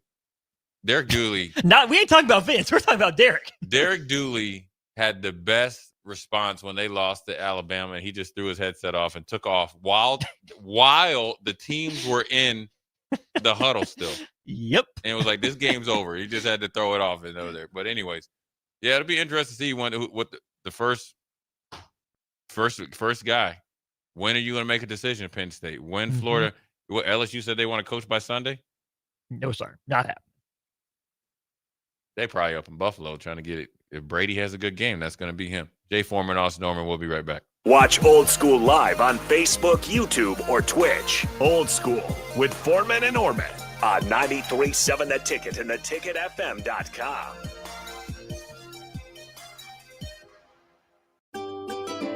Load up on meat and more this fall at the Mercado by Certified Piedmontese. From now through the end of November, Ferndale fresh turkeys are just $3.99 per pound and in limited stock, perfect for your holiday meals. Plus, you can stop by for lunch on Fired Up Thursday at the Mercado East or Fired Up Friday at the Mercado North. With locations at 84th and Havelock, 30th and Yankee Hill, and now 85th and Old Cheney in Lincoln, or 168th and Maple in Omaha, get to the Mercado today for the best meat in town. You're invited to a Halloween karaoke party at Madsen's Bowling and Billiards on October 31st. Stop by Madsen's from 7 p.m. to 2 a.m. for live music and a live podcast, costume contest, poker, and of course, karaoke. Admission is free, and there's still plenty of TVs to catch the Friday night college football games as well. That's 7 p.m. to 2 a.m. on Friday, October 31st for the Halloween karaoke party at Madsen's Bowling and Billiards, just south of 48th and Holder. Rick Heyman here from Starter Heyman Jewelers. I want to personally thank our great customers for voting us once again the best of Lincoln. At the same time, we're celebrating our 120th year in business in the great state of Nebraska. You can count on Starter Heyman for the very best quality, value, and customer service. When it comes to your jewelry needs, visit us at South Point, Grand Island, and the Outlet in downtown Lincoln. Visit us today at starterheyman.com, and thank you for your continued trust after all these years. Anderson Ford in Lincoln has 2 convenient locations, which means 2 times the customer service, 2 times the inventory, and 2 times the ability to get you in the car of your dreams. Whether you visit us on the north side or the south side, you'll find more selection and a team that's always on your side.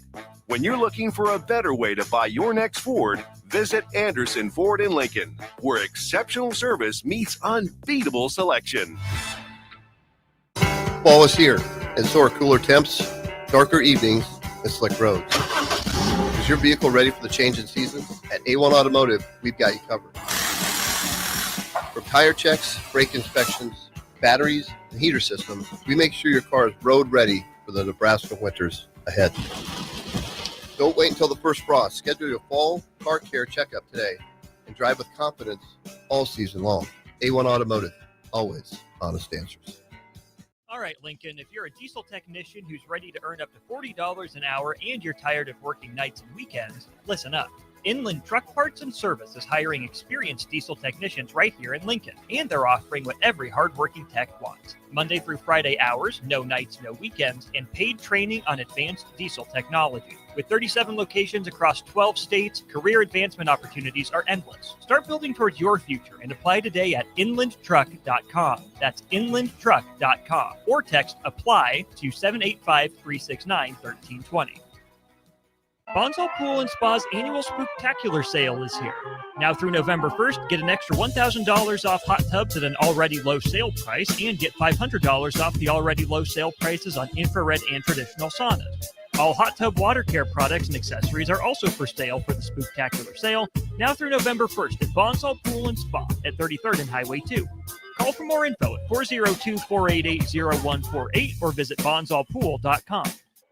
Are you familiar with everything the Lincoln Children's Museum offers? Camps, field trips, and game day playdates are just a few of the extraordinary programs provided by the Lincoln Children's Museum. When you spend a day with your family at the Lincoln Children's Museum, your child's mind can explore while enjoying the many interactive exhibits they have, while keeping admission prices extremely affordable. Stop by the Lincoln Children's Museum today in downtown Lincoln, or visit them online for more information at lincolnchildrensmuseum.org.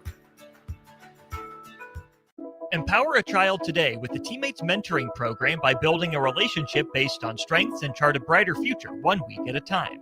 Find out how you can be a mentor by visiting lincolnteammates.org. Become what you needed as a kid by joining the Teammates Mentoring Program today.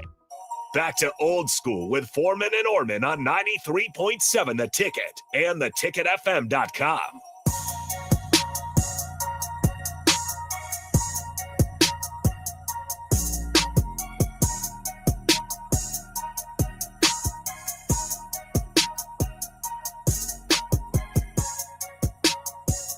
What up, we're back. Jay Foreman, Austin Orman, Old School Friday. Keep listening. Me and Nick Sainer are going to be doing the Malcolm and Lincoln Luther. Your little boy, they better come with it, man. I'll tell you, Sean Wheating, you guys, listen. You got this radio on. You better not lose tonight. Well, I got to be non-biased. So, anyway, And Malcolm won it last week, 20-7. Less than stellar showing from the boys in navy blue. Even with that big old tight end you got? Get that get back. I'd be lying if I said I paid overly close attention to him. Well, to the team in general. I mean, 6-3 on the year, even 42 wild card points. They're good. They're solid. This to me is kind of a baseline year. Is Lincoln Lutheran harder? Like, I know you went to Lincoln Lutheran. Is it hard for you guys to play with edge? Because you guys go to no, the Jesus part does not add or take away edge. If that's do you have to repent for what some of the things you say on the basketball court? I think I've repented fewer times than you have for what I've said on a basketball court or a football field. Fewer times. Oh, that's a guarantee. For sure. But I'm saying, like, you called your grandma or your mom that one time. Bad, and see, I've never done that, right? So. Oh, so you just a sad.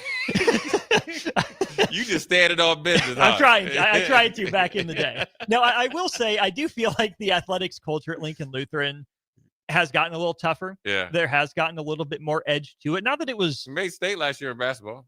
A couple years in a row, right? For the first time since, it had been a while, right? I remember they made it when I was in 5th grade, and then there was a bit of a drought. We came one game away from making it my senior year. Might have my junior year had I not busted up my finger. But I want to give Lincoln Lutheran some props for really, I think, turning around the athletic culture, investing in it, making it a focus, making it a priority, leaning into it. School over there. I do too. 56, yeah. It's changed a lot since I was there. I think mostly for the better. I'm not nearly as involved now, obviously, as I was. I mean, I've kind of aged out. I'm the old geezer now, but from the relative distance that I'm at, I'm relatively impressed with how things are trending. I know it's grown and done some good things. So that's better than Lincoln Christian. Hey man, that's it sounds like personal. But then also tomorrow, listen to the A1 Automotive pregame. We're gonna be on 3 hours. So for what, 3:30? 3 to 6:30. 3 to 6:30. 3.5 hours. 3 to 6:30. Mm-hmm. So I'm going. What time I'm on? 3:30. 3:30. I expect you and Nick to talk fully about Lincoln Lutheran's dominating victory over Malcolm tonight. I'll be there with you, so I'm happy to hop in and chat. Yeah, Nick will do all the talking. So tune in tomorrow. Appreciate you listening for the week. Jay Foreman, my man Austin Orman, Old School. We'll holler at you next week.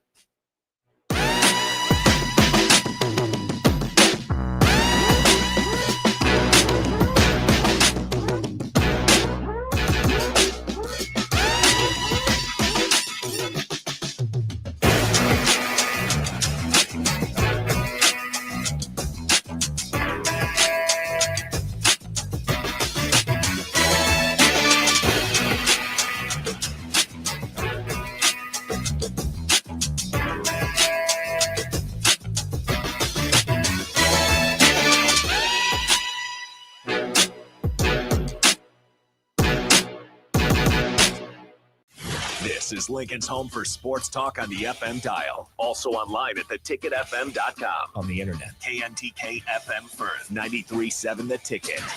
Salt Mine City is your go-to brewery in the Haymarket for craft beers and great food. Enjoy a full menu of great items daily for lunch and dinner, like their Big Fatty 7-ounce hamburger or a Reuben sandwich served on Blackstone rye bread. And don't forget their beef or chicken nachos with guacamole, sour cream, jalapenos, and more.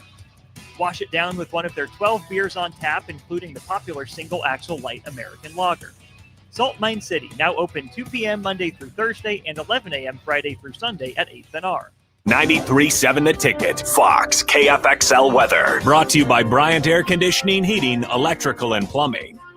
Your Lincoln forecast for today. We'll see increasing clouds throughout the day, and it will be breezy.